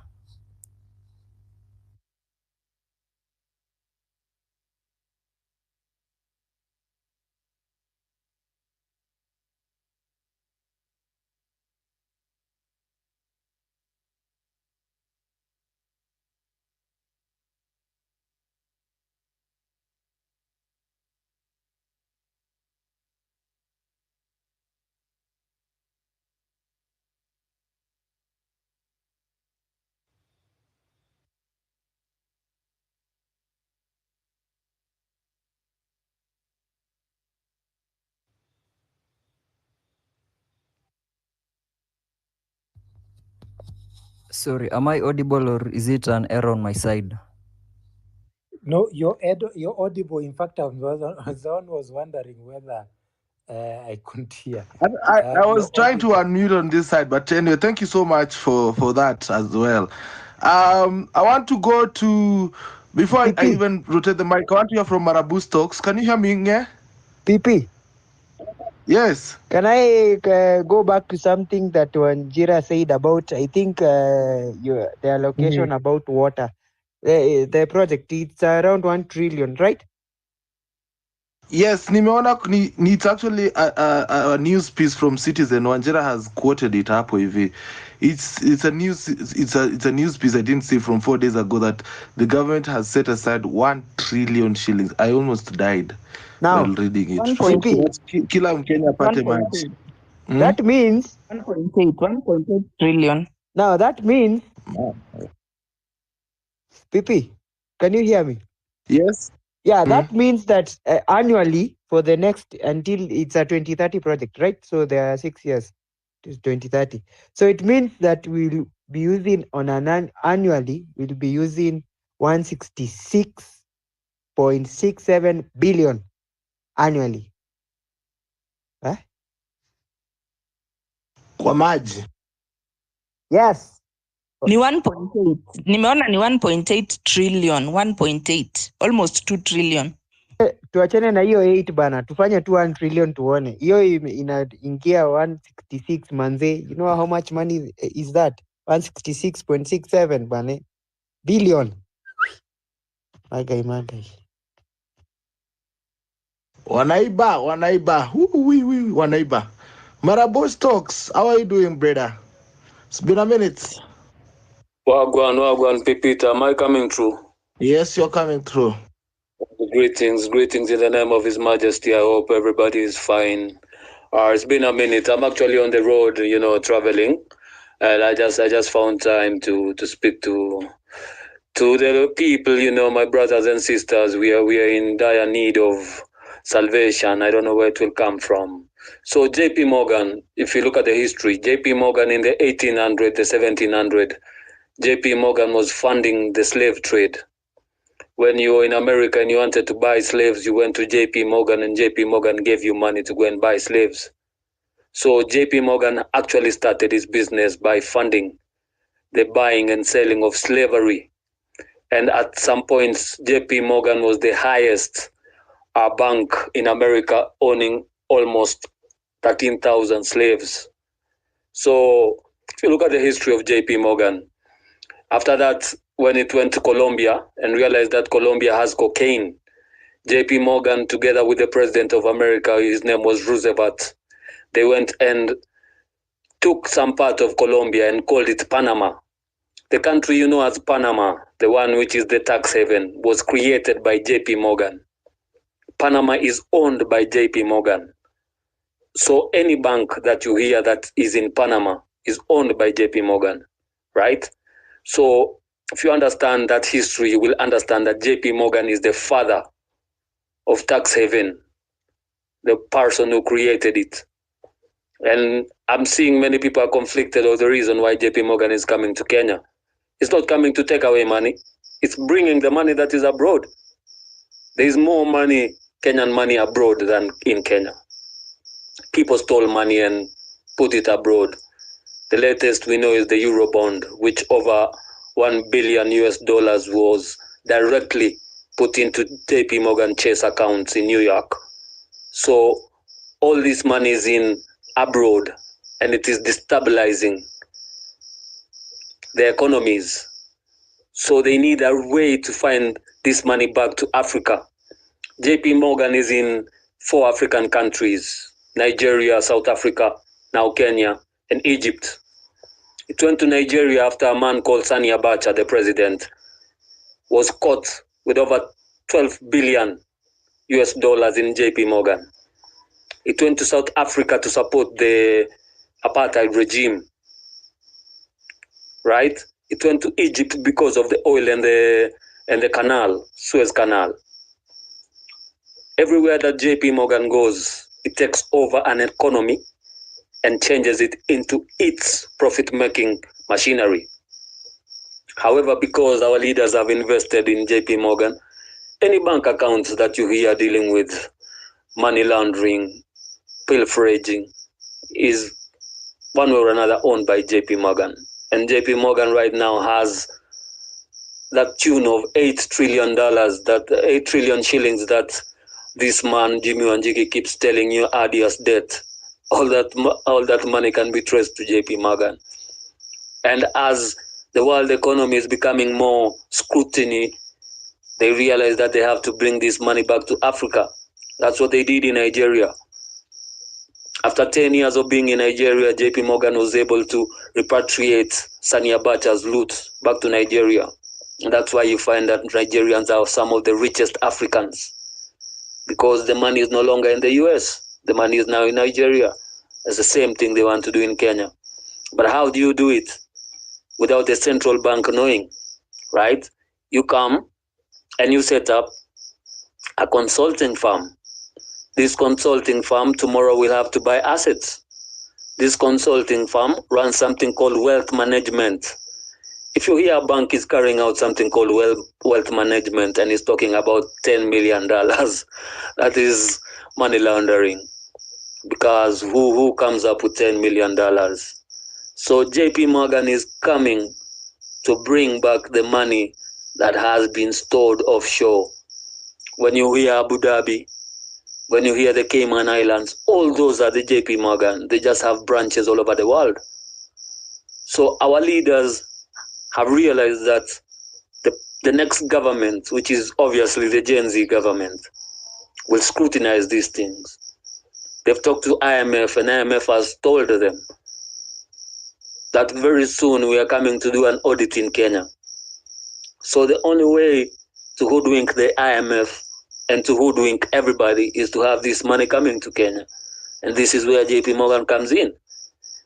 I want to remind you that JP Morgan did not start clamoring for Kenya the other day. They started in 2018 because of Uhuru Kenyatta. Uhuru Kenyatta is the biggest customer of JP Morgan, right? Followed by Daniel Moi, right? So these people are coming here to bring back our money. And that's why they don't want to be in the PFM Act under the central bank and treasury. They want to say it's consultation, because consultation is above board. And with their jets, they can bring back their money. Forget about those money you're saying people have under their beds and in containers. That money is useless and unless you bring it back to the economy. When we changed our currency the other day, we struck off over 1 trillion Kenya shillings. People have money rotting, the old bills in thousands. That's why people go back to dollars. All right? And when you go back to dollars, that's when JP Morgan comes in. And with the American political system becoming shaky, with Donald Trump and all these people, JP Morgan feels unsafe, so it has to diversify. Coming to Africa is part of it. So we have to understand the problem and look at the problem and address the problem the right way. If you don't understand what JP Morgan is coming to do, give it some time and you will see what it is doing. In some years, we will see very rich Kenyans coming up because of JP Morgan. The same money that was supposed to be for healthcare, the same money supposed to build schools since 1990s. As the money coming up, as the money coming back to Kenya. So you have to understand why they are coming. They are not coming to take away Kenya. Kenya is broke. We don't have money to steal right now. In fact, in the next 8 months or 12 months, a year, Kenya will be almost in bankruptcy, right? So there is no money to steal from Kenya anymore. The thing that they want to do is bring back the money. So we must be really, really, really vigilant. However, there's a point which I wanted to make, and I think this idea of public participation, as we did it the other day, I think we should really call for public participation and meaningful. I had the barrister Paul talking today in court, and he was saying that 260,000 people took part in the exercise out of 14 million registered voters, and he was saying that this ratio is not in tandem. So if we can be involved in every decision making as a public, then we can be able to look at these things because they have to give us the information. But if somebody says that is coming as a consultancy, then you don't have to include the public in it, right? So they're coming up as any firm that comes up. So let's ensure that we are vigilant and know these things, because they will not employ any Kenyan. Kenyans don't keep secrets. And that's why they're saying consultancy. Consultancy, you go and consult an expert. There's no Kenyan expert in JP Morgan. So they will not employ nobody, right? It's like that Shylock who goes to Nairobi and has an office with one chair and one desk and says that I'm giving out a loan. That's what JP Morgan wants to come and do. But it's not taking the money, it's bringing the money. So it's really, we're living in very dangerous times, Pipita, because right now people have realized that Gen Z will not allow them to get away with what they have done. So the only thing they can do right now is to look for an external player like JP Morgan to protect their interest in bitcoins, in shares, in premium bonds, and stuff like that. And like somebody said here, there are Kenyans who have a lot of money, yet they have done nothing, right? This is the money which was supposed to be for your education in university to be free. This is the money which was supposed to be for maternal care for women, for the youth. The same money is supposed to be coming back to Kenya. So I urge all of us to be vigilant, to ensure that we look at these guys. When you see our inflation going up, and I agree with somebody who said that inflation is going to go up, it's really going to go up because they need inflation to go up so that when their money comes back, it is valuable, right? If you have $1 in the United States and you want to convert it to shillings, you have to make sure that the price of the shilling falls down so that your money becomes valuable. So inflation is coming. It will come until they bring back all their money, and then we go back to the normal economy. Now, for the business, which you say 2 million and you want to do a business, let me finish with that one. I'm a businessman myself. The problem with that is that we don't like to look at business as an entity. We want to look at business as a venture. So, for instance, if a border is how much? 200,000, a good one, a new one, 150cc. 2 million will get me 10 of them. I can get 2 million will get me 20 borders, right? So I can get boys and put them there and tell them I want 400 shillings a day. So what do I do out of those 20 borders? I get 4,000 a day. That's about what? That's about 120 a month. So really, business is just brains and opening up your mind, you know, and including other people in your business venture. If you want to do a business whereby you yourself think that you can be the proprietor, the entrepreneur, the accountant and everything, then business will never work. But if you say that I want to employ 50 people and I have 2 million, then I'm sure you will get a lot of money at the end of the month. So if you really want money to work for you, include people in your ventures. Ensure that you not only employ, but get so many people to work with so that you diversify your investments. So let's be very vigilant. What we are looking at right now, the horticulture bill, please do not forget about it, people. Don't forget about it, because the bills that are going through parliament while you're looking at the impeachment of the vice president are very draconian rules. So please do not forget about it. Look at all the bills that parliament is passing, as much as we are looking at the impeachment of the vice president, and try to ensure that we carry memorandums to parliament.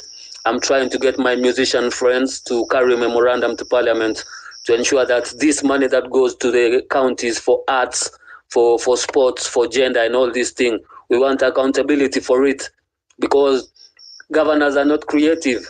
The musicians are not getting the money. So where's the money going? So we are drafting this memorandum, and we are going to be sharing it to the public very soon to see the views. So please, let's be active citizens and ensure that this is our country, man. There's nowhere we can go at the end of the day. So if you cannot fight for it, then you better die for it. Thank you very much for the time, Pipita. God bless. Thank you, Marabu Talks. They're saying that was an in-depth delivery from you. Thank you so much for giving us that, and we have noticed it. It is very in-depth. O'Brien is saying, Marabu Talks, that was a heavy and in-depth information you're giving.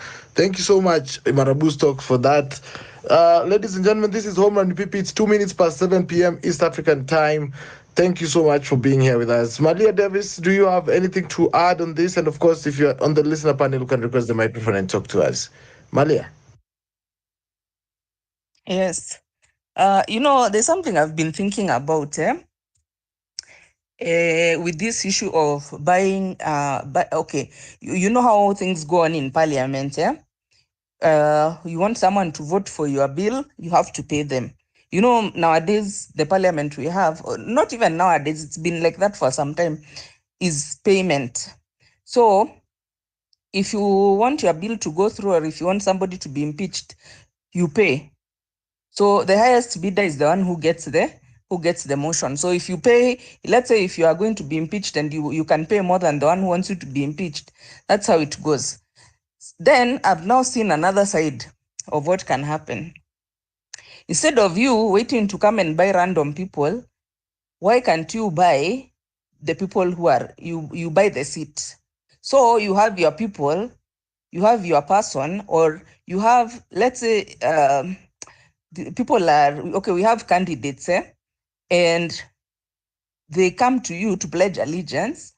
So you help rig them in, and they in turn kick back to you. They, like what happens sometimes in ODM, if you want a seat, you fund you fund the campaign of the presidential candidate, then they give you the nomination, then you'll go through, such that all the MPs who will be there, or the people, all the elected leaders, you bought them up front, not like you're coming to buy them in parliament. Like they're not getting to parliament fair and square, you're buying. So you've already bought them, So now they come and you have bills for them to push through.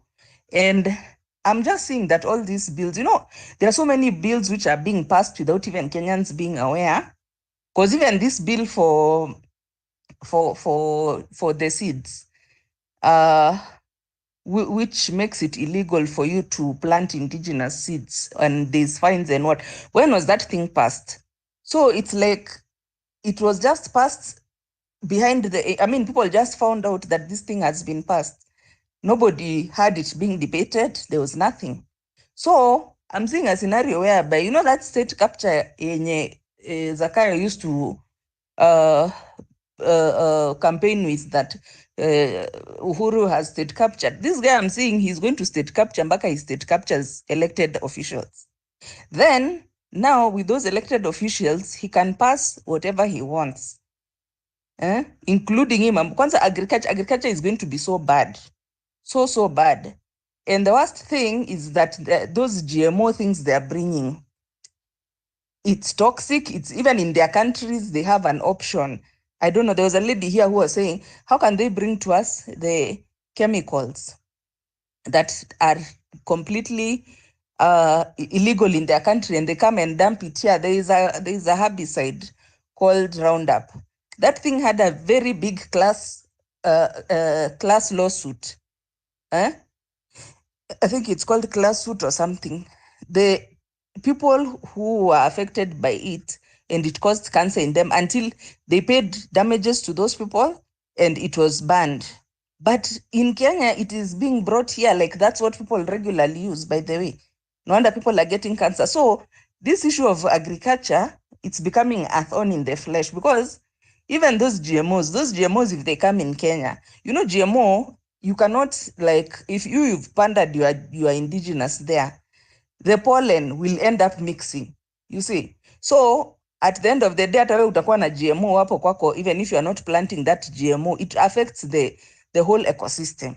So hata bei ya food inaenda kupanda, wacha niwaambie, because GMO is very expensive. It's not like indigenous, because you can only use it one time. You can't reuse the seeds. And then the amount of acaricides and pesticides you have to use. And again, the same acaricides and pesticides nizo akina Roundup, which are banned in their countries. They cause cancer. So Kenyans, I don't know what we are going to do, but things are not good for us, because you can see already tuko kwa line ya kwenda, already we're in inflation. Let's not even talk about the future. Right now, the inflation is high. Then let it go higher. Then we're having food which is not affordable, because the food won't be affordable then. It's not like now where you can even plant na manure ya wanyama. GMO huwezi weka mafi ya ng'ombe ikue nini, ikue the fertilizer. You have to buy pesticides, serious pesticides, for it to be able to grow. Alafu na ukimalizana na hiyo, you have to come back. And then the thing is, hata kuna the person who is selling, it's like a monopoly. Yeah, Monsanto is the one who is supplying. So hakuna hata competition to make the price to be competitive. You buy it, ile bei yenye watakuzia ndo utanunua. There is no otherwise. Either uchukue, take it or leave it. And now you don't have a choice, because even it's illegal for you to use indigenous seeds. So Kenya, I think we are on a very bad path, and we also need to watch this parliament, because this parliament, a lot of things are being passed behind our backs, which we are not aware of. We just come back to find out much later. Hii kitu ilishapita. Kama yeye Ketra kwa sasa hata tukua tunajua ikienda kusainiwa, tumesikia tu ishasainiwa. But watch that space of elected officials. I'm seeing these people, they are all going to be bought. Watakuwa wanapitisha tu kupitisha, the way they have petitioned this thing of cash. That's how it will be now going forward, because the draconian rule which this guy wants to rule us with, especially the way he wants to bring us down financially, so that he can control us, because tumefinyika tukafinyika kweli kweli. Anyway, thank you. All I'm hearing is doom. Dr. Activist, what do you want to say? I wanted to touch on what Malia has said about agriculture. Yeah. And I know it's doom. Sorry about that, Peter, but it's the situation. Last year, a report was released by Root to Food called Toxic Business. Basically, what is happening is that, like Malia said, we are accepting pesticides which are banned in Europe and other parts of the world and using them here. And it is happening. The government knows what is happening. They are turning a blind eye.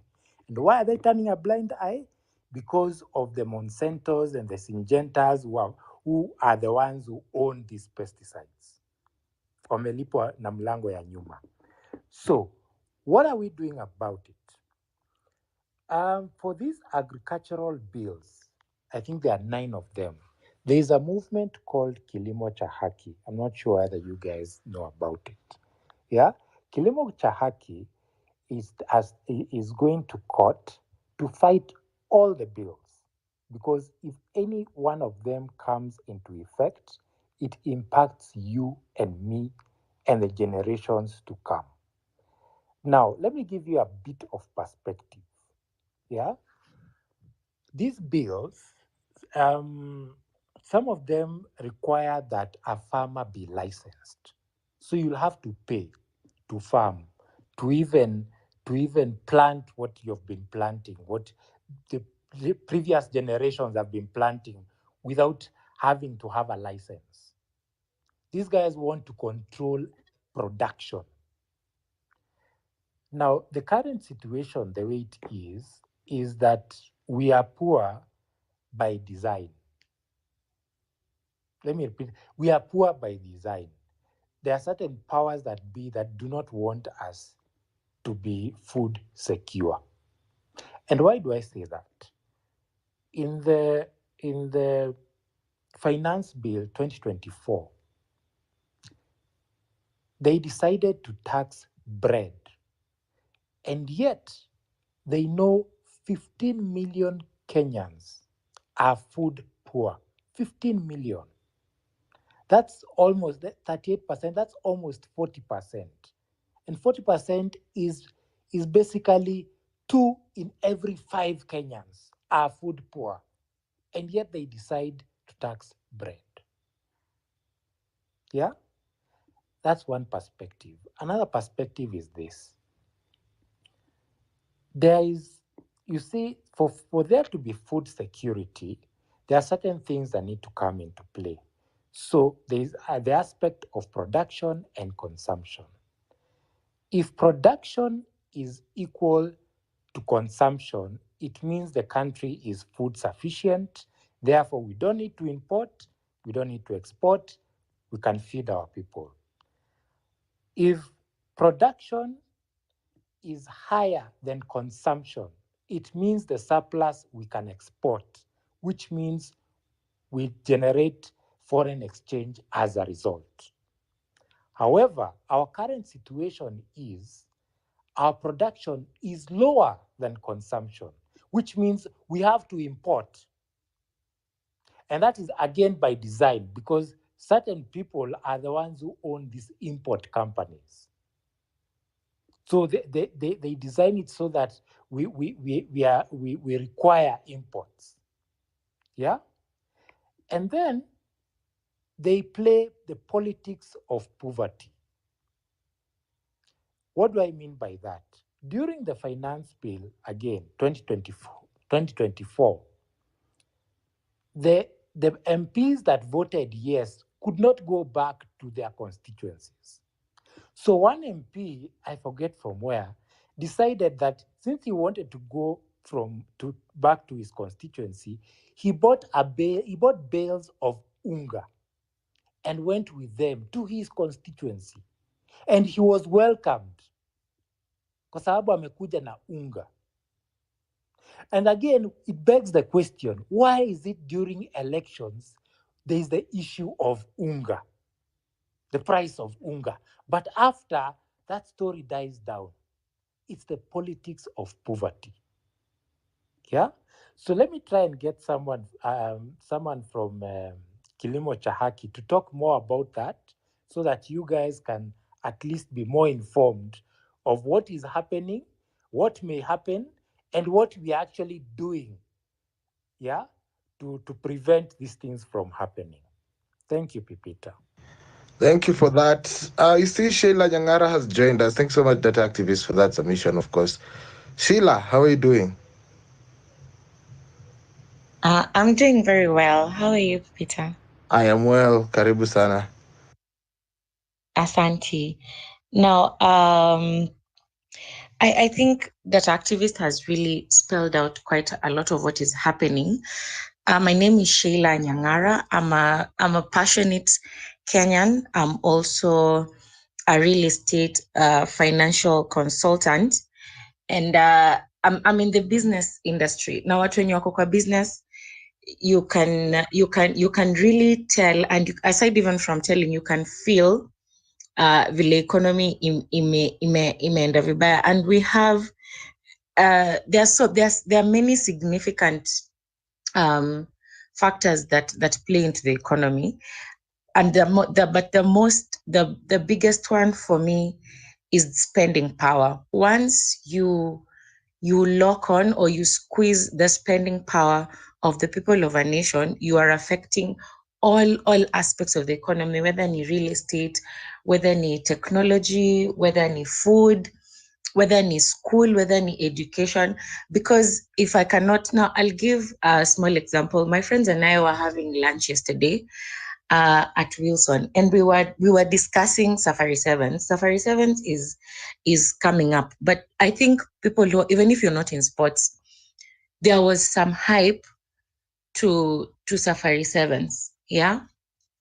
And you find that kulikuwa na time hata Safari 7s ilikuwa, I think, in Nyayo. I don't know, was some years back, and most people did not even know about it.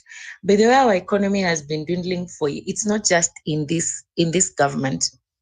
For over 10 years, the economy imekuwa ikienda tu chini na hakuna, and I don't think the politicians who have power are willing or even have the intellectual capacity to solve what is happening, because what they are looking at is their selfishness. They are looking at their pockets.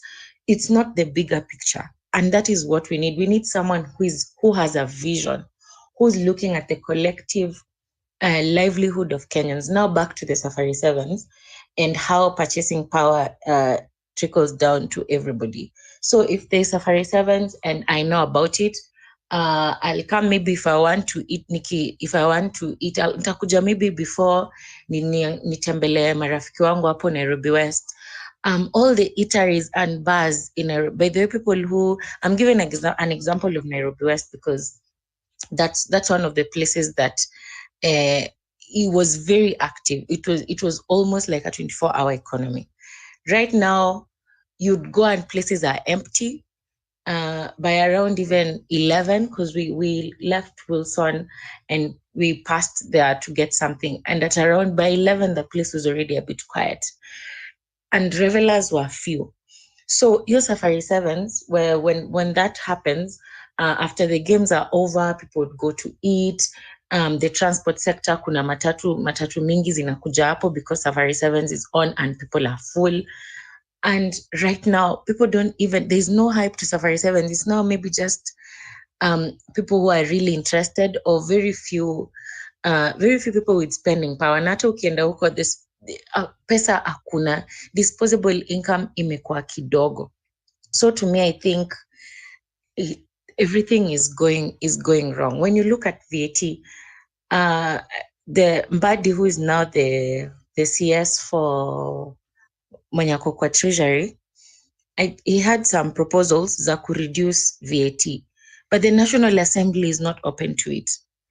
Because I don't know why they're not open to it. But imagine if VAT is reduced, that means more people are able to afford the products. That means more people are brought into the tax bracket, what the government wants.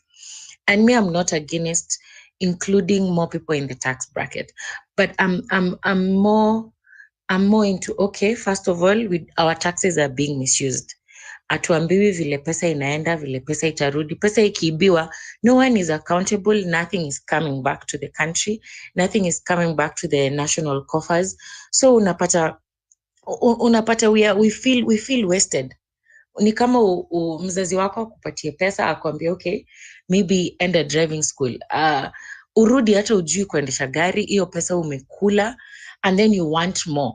Your parent will look at you like, okay, sasa inakusaidiaje, and there is no value for the money. So first of all, the government should focus on enforcing the disciplines of mechanisms of bringing back our pesa zenye zimebiwa na resources zenye zimebiwa. And it's not only money that is being stolen. When you look at these construction sites that people are, watu wanamulika kina Morara and other Kenyans who are on ground, unaona hata materials za kujenga ziko na ziliko kwa site. So it's not just money that is going. And we need to know that our interests are the hearts of these politicians. Today I've seen Gladys Sholay saying we give the government time and history will judge them. We cannot, the way it's going, we cannot wait for history to judge it. We are judging them now by the day. Every single step they take. Mtoto mkunje angali mchanga. Hawa wanataka tungoje saa zile samaki imekauka ati sasa ndio tunataka kukunja samaki ikaya a certain way. To me, the economy has gone bad. Now, when we go to the real estate sector where I work, and I look at the commercial sector, offices are closing down. My foundation is in commercial real estate and diplomatic residence. So residential property inakujanga just when my company now gets into agency, like now with Safaricom Investment in the agency department. Watu hawawezi kuafford hizi nyumba. You find that off-plan is not the best way to go, but the government is not even supporting the off-plan housing. Kama affordable housing inafika 5 million, if your house is above 5 million, the government does not have any tax incentives to cushion that development. Back to commercial, offices are closing down. So if I had a house, maybe 1 acre in Karen, and I was charging 650,000 for office space, no mtu afunge. That means my property no longer, it will take me almost 6 months to a year or even more kupata tenant anakuja hapo. Na mimi ninalipa, and we know most of those properties are only, I'm paying taxes for that property. I'm paying maintenance for that property. It is hard. To me, from where I'm sitting, it is very difficult for people to survive. I don't know how other sectors are surviving. Ukiangalia, there's a friend of mine who does branding. Anaenda kuitisha pesa kwa kampuni kona invoice kubwa. People are not able to pay. There's no money circulating in the economy. And if money does not circulate because people do not have that disposable income, businesses will not grow. Businesses will shut down. And I think the government, I stand to be corrected. Most of these bills, there's a show Nili watch, a certain show I watched on Linguge. I'll put the link here, Mwangalie. And the government is selling us, not even trying, auctioning Kenyans to multinationals. Now, when you do that, Kenyans are unable to they cannot reach that spending your bracket ya kuspend. Kama mkate, right now bread is the cheapest ni 65, ile yenye tulikuwa tunanunua 40 ikapande ikafika 50, ikakaa 50 for a very long time. Mkate inaende kipande inafika 65. Now, if you are eating 2 loaves of bread in your household, mta reduce to 1 loaf of bread. The shopkeeper, kama alikuwa ananunua crate za mikate kama 10 a day, haezi use hizo 10 kwa sababu zitaharibika, so ata reduce to buying 5 crates. Now, if he's buying 5 crates from the wholesaler kama alikuwa anachukua maybe 1,000 or 500 crates from the distributor, ata reduce to probably half. Now, the distributor kwa kampuni ya Superloaf enye inatengeneza hizo, because they have branches of bakeries, the ones I know, South B, South C. If the South C bakery ikona nini inaitwaje, ile mark yenye umejipatia ya per day or per week, because now this is a fast moving consumer good, so you cannot give it a long period. Unasema maybe sisi tutakuwa tuna count after every 2 days or every day tumeuza how many crates of bread. They will reduce, the number goes reducing. So hiyo tax yenye wana remit back to the government inaendelea kukua kidogo. So it starts from you. If you cannot pay for a matatu to come from maybe Kibera to town and you decide to walk, that's a matatu owner who is not able to get this money, who is not able to meet the amount enye atalipa conductor ama driver. Conductor and also hataweza kulipa maybe kama kona mortgage. We are giving an example of how people are living in Kenya. Most of us are living on a lot of loans. We need a lot of financial cushioning. Kwanza, by the way, on that, I might be jumping, but I think tunaelewa. Let me just summarize this up. Did you know mortgage? Yeah, people in parliament, parliamentarians in the National Assembly, governors need a fixed 3%. That is their interest rate ya kuget mortgage. Na sisi yetu, unaweza enda, aside from the affordable one ya Kenya Mortgage Refinance, which is 9.5%, unaenda na ya bank. Kama nyumba yako ni more than 10.5 M, that's now the maximum. Enye nyumba yako inafaa kukua for you to access a mortgage of 9.5% interest. Unaenda na ya bank. Kama ni 13, 15, hiyo ndio unaenda nayo. So most Kenyans cannot afford homes. We need to make, for me, the policy makers, we need to make people who go into government, we need to make it very unlucrative because they are playing politics on our livelihoods. Sisi to make their lives easier so that, we give them vehicles, we fuel those vehicles so that they are able to move around the country comfortably. We give them drivers so that they are not tired when they're driving around the country. We give them, what else do we give them? We make sure their cars, imagine 300,000 ya gari per month, maintaining a vehicle, so that they are comfortable. But them, instead of coming to parliament or wherever they sit, and so that they can make policies that make it comfortable for Kenyans to live, they make it harder. Why is it so hard for the treasury to sit down with the central bank and come up with interest rates that favor banks so that it trickles down to me to get a favorable interest? Why is it that KMRC had to be formed? I see why it had to be formed. But if the CBK could work very well with treasury to come up with favorable interest that go across to banks, so that sisi tupate, so that I can own a home, you can own a home, you can even gift someone a home. It is possible for you to gift, unaweza nunua nyumba, you give a gift deed to somebody. But now it's very hard. It has become a country of the rich. It's no longer a country of the citizen. And I hate that we even call ourselves common mwananchi. That is already, it's already derogatory to us. Mimi nikiamka hivi, mimi am a common mwananchi. Na mimi ndio nimechagua mtu aende ani represent. That does not make them above me. That should even make them humble. It should bring humility. But when you hear how people talking, Millie was saying the other day in the assembly that vichwa akili za MPs collectively ni kubwa kushinda zetu. They can think much better than all of us. As over 50 million Kenyans, you want to tell us because you're sitting there, it's because they're hoarding information. And I thank God that Kenyans, we have come together and we are trying, we are tunachimba everywhere possible. Right now, our agricultural sector is at threat. Our food security is at threat. The horticulture bill that was tabled by Sabina Chege.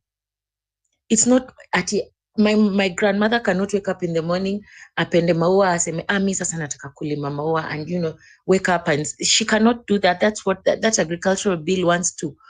Inataka kufinyilia Kenyans from doing that horticulture business. It wants to make it expensive. You have to get a license. They have to do your soil test. They have to test the seeds. I don't know, by the seed bill imefika because it had passed and it was being contested in Machakos. I don't know kama kuna mtu anajua, but And the fact that our government, instead of making us comfortable as Kenyans, they are threatening us. Today morning, my mom was telling me, Sheila, you need to change out your pages on Twitter. You don't know who is tracking you, those people. And I was wondering, don't I have freedom of speech?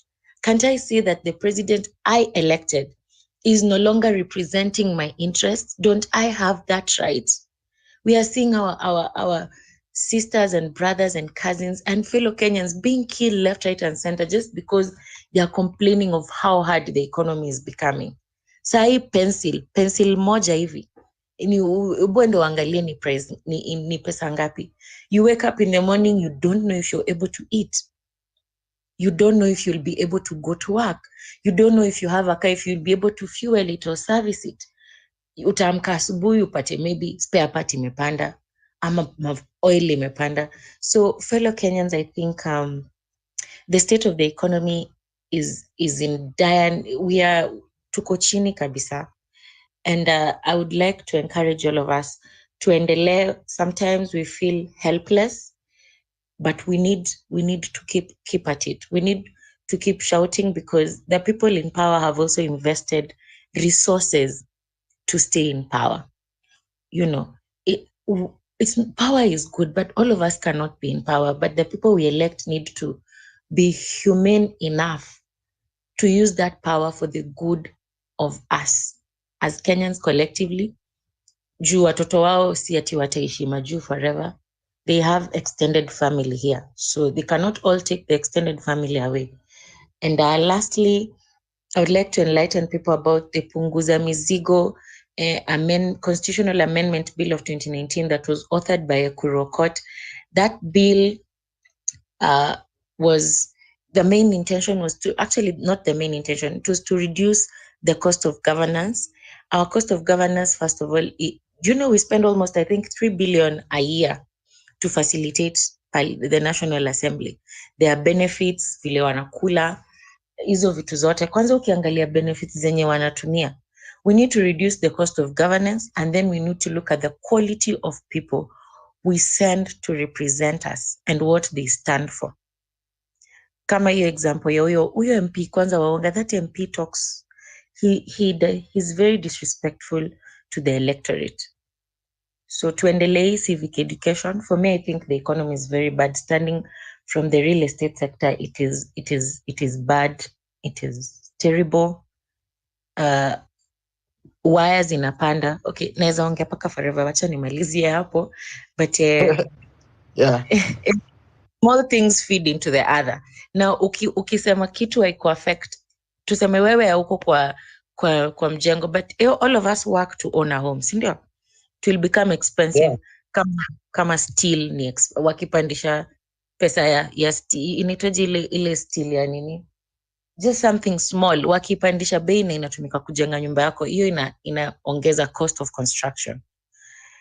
Yeah. A bag of cement right now is going for 950, yeah? Pardon? A bag of cement right now is going for 950.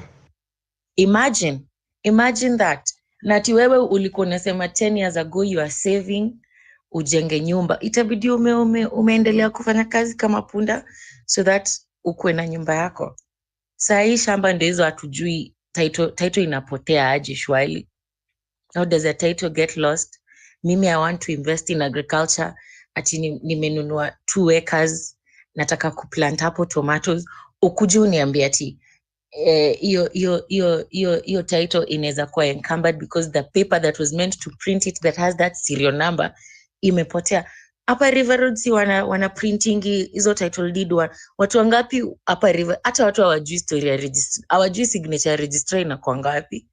Then you tell us the government that is supposed to protect those papers. Sasa ati zile original papers zimepotea na huku nje tuko na fake. Tell me how we can survive with an economy like that. Economies start from policies, and policies are with individuals who are supposed to protect the small aspects of policies. Kitu kama yani me I'm very angry. I'm a very angry Kenyan, but I'm very happy that we are woke. It may take us a long time, but step by step. Asanteni sana. Thank you. I will continue. Asante. Thank you so much, Sheila, for that in-depth submission. I'm seeing Kadomi has run away. I wanted to hear from her. Of course, Kadomi has been heavy on that issue of these bills that are looking to license farmers. So thank you so much for that submission. Of course, it means a lot, Sheila, and it's giving us a view of what is actually happening on the ground. I see Soro B is here with us. If you can get Kadomi, we'll appreciate. Soro, how are you doing? Soro, unmute your mic. That is see Soro B if you can hear me. Oh, thank you. I can hear you. Jambo. Jambo sana. Karibu.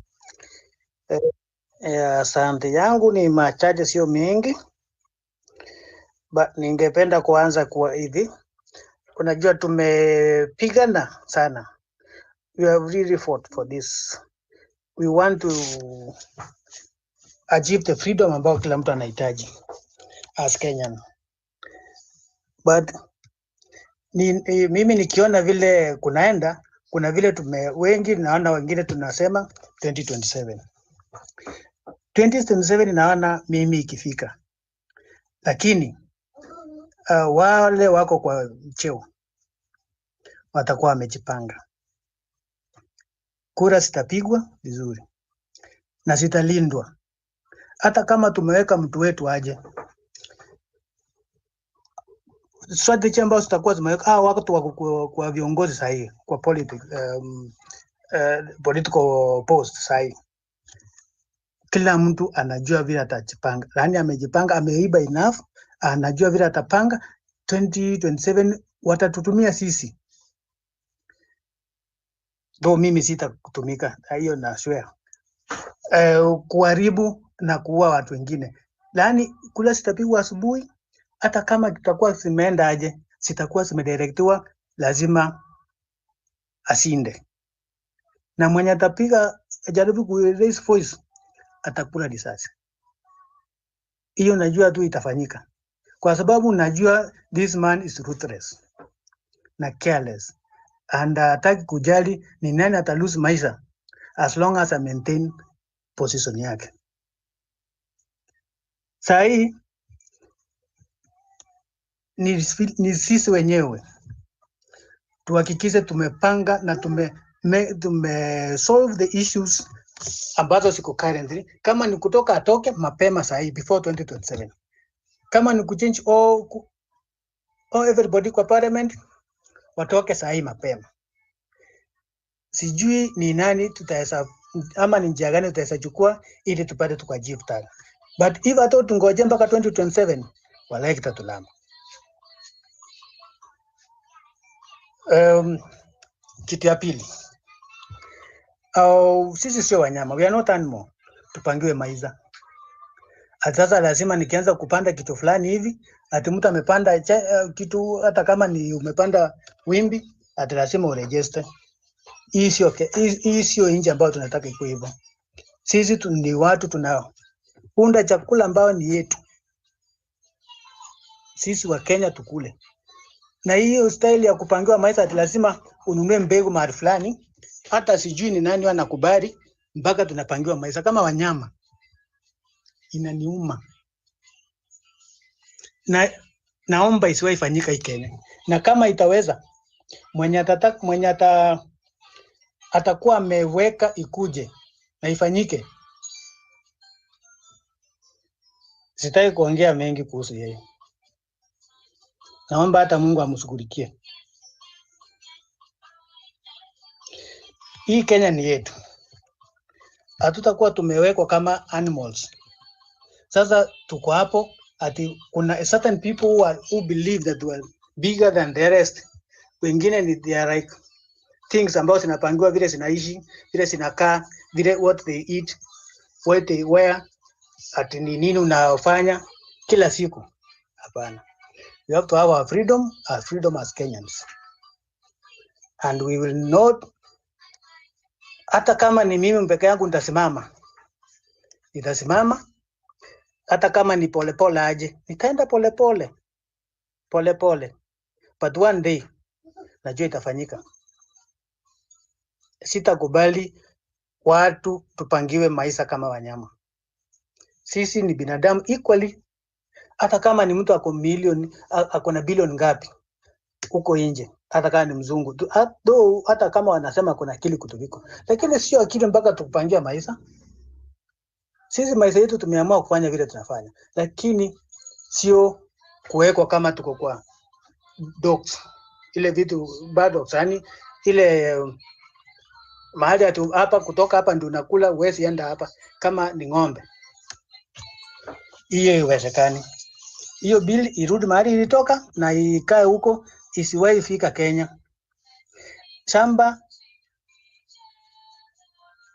ni yetu na ni ya Kenya, na shamba yote ya Kenya isitumike kwa vyovyote vile kupata pesa kutoka kwa wazungu, kutoka kwa whoever, hata kama ni Bill Gates ama whoever, hata kama yeye ni rich, wealthy aje, kama ako na pesa alete ifanye kazi, ainvest. Kama ni kuinvest kuweka ma industries ndio watu waajiriwe, ni sawa, lakini kuja kufanya vitu zingine za kutupangia maisha hakuna. Kitu kingine ningependa kusema ni hii ya Adani deal. Sasa hii tumekuwa na historia ya Gachagua ikafunika Adani. Sasa Adani yako Kenya na miguu yote. Na naona Raila ambaye alikuwa ni mtetezi wa watu amesupport. Amesema ati yeye Adani ni msafi kama pamba. Na already tunajua story ya Adani from nje ambazo amefanya. Mimi ningefanya hivi kama ingewezekana. Najua kuna watu wanajua, wako na expert na IT. I think now that lazima afanye Kenya, lazima akae Kenya na amekubaliwa na serikali. Ninafikiri sasa ni vizuri wale watu wako na IT expert, wale watu wataweza hack vitu, hakiwe hata hii account yake yote, hizo pesa zitumiwe wa Kenya. Finally after 1 year akuje kuregret why he invest in Kenya, atoke Kenya akiwa amepilisika. Asante sana. Kwa sababu sasa no 1 minute before 1 minute ndo land. Uko na 1 minute ya kusubmit bwana Soro kabla ndo tuende kwa the next person. Okay, sasa nilikuwa nasema sasa akiwa ni lazima akwe ameinvest in Kenya na hataki kusikia vile sisi tumekataa. Actually I like to actually whoever who knows how to deal with him in any way technologically, not in any way to harm him, but technologically let him know that we are Kenyans, and Kenyans are people who people actually the whole world knows that Kenyans are not people to joke with. Thank you for that. All right, thank you for that submission. I wanted to get Kadomi or Ukulima. I think ni Ukulima ni haki. Let me get the right name. Kilimo cha haki. Yes, kilimo cha haki. But I'm still trying to connect with her on the background. I hope I get to talk to her here before we get to the top of the hour. Ladies and gentlemen, this is Home Run. PP comes to you each and every weekday from 4 p.m. all the way to 9 p.m. East African time. This show is supported by you, the listener, 100% to help us stay independent. And so, if you like what I'm doing, of course, there is a tip jar line 0721948229 where you drop your support. No amount is big or small. So yeah, kama unapenda kazi yangu, ingia pale hivi juu kuna tip jar line where you can send in to support the show. Na venye Sheila anasema ukweli hakuna pesa. From the trends that I've been looking in terms of other tips zenye na receive kwa show, it's like for the past 2 months, tips zime go down by 50%. Yeah, and you know what tips are? Tips are money that is extra. You know, inamaanisha watu their finances are tied down so much they can't even have extra money to share na sisi wenye tuko hapa kwenye mtandao. So it's that bad. So when you talk about the economy tanking. I'm also one of the people who are affected. Kidogo tu hivi tuanze kupigia landlord simu kuanza kujiexplain vile hii mwezi studio rent itachelewa kidogo. So it's not looking good, and we cannot act like everything is okay and business as usual. I see Malia was trying to talk to us, and Richard Nye, mbona unajaribu ku unmute mic yako? So let me hear what Richard Nye has to say, then go to Malia. Richard. Yeah, so yeah, you are saying a bag of cement right now is 950. Actually, it was 760. How many kgs? Around April. Sawa. So as okay, Mjengo is generally people, Kwa hii wiki let's say tunataka industry. kufocus na If the mambo ya people healthcare. are thriving, Najua shida ni mingi ziko Kenya. Iko agricultural bill ambayo inataka kufanya wakulima kutafuta license ya kupanda mimea fulani. There is a law that has come that is supposed to make farmers to get a license to plant certain crops. There is also a law that has come that is prohibiting people from planting certain crops unless they've been licensed by the government, especially cereals. So I just want to let you guys know that the fights are so many, lakini we need to pick them one by one. For now, I would like us to first focus on healthcare. Healthcare is very sensitive kwa sababu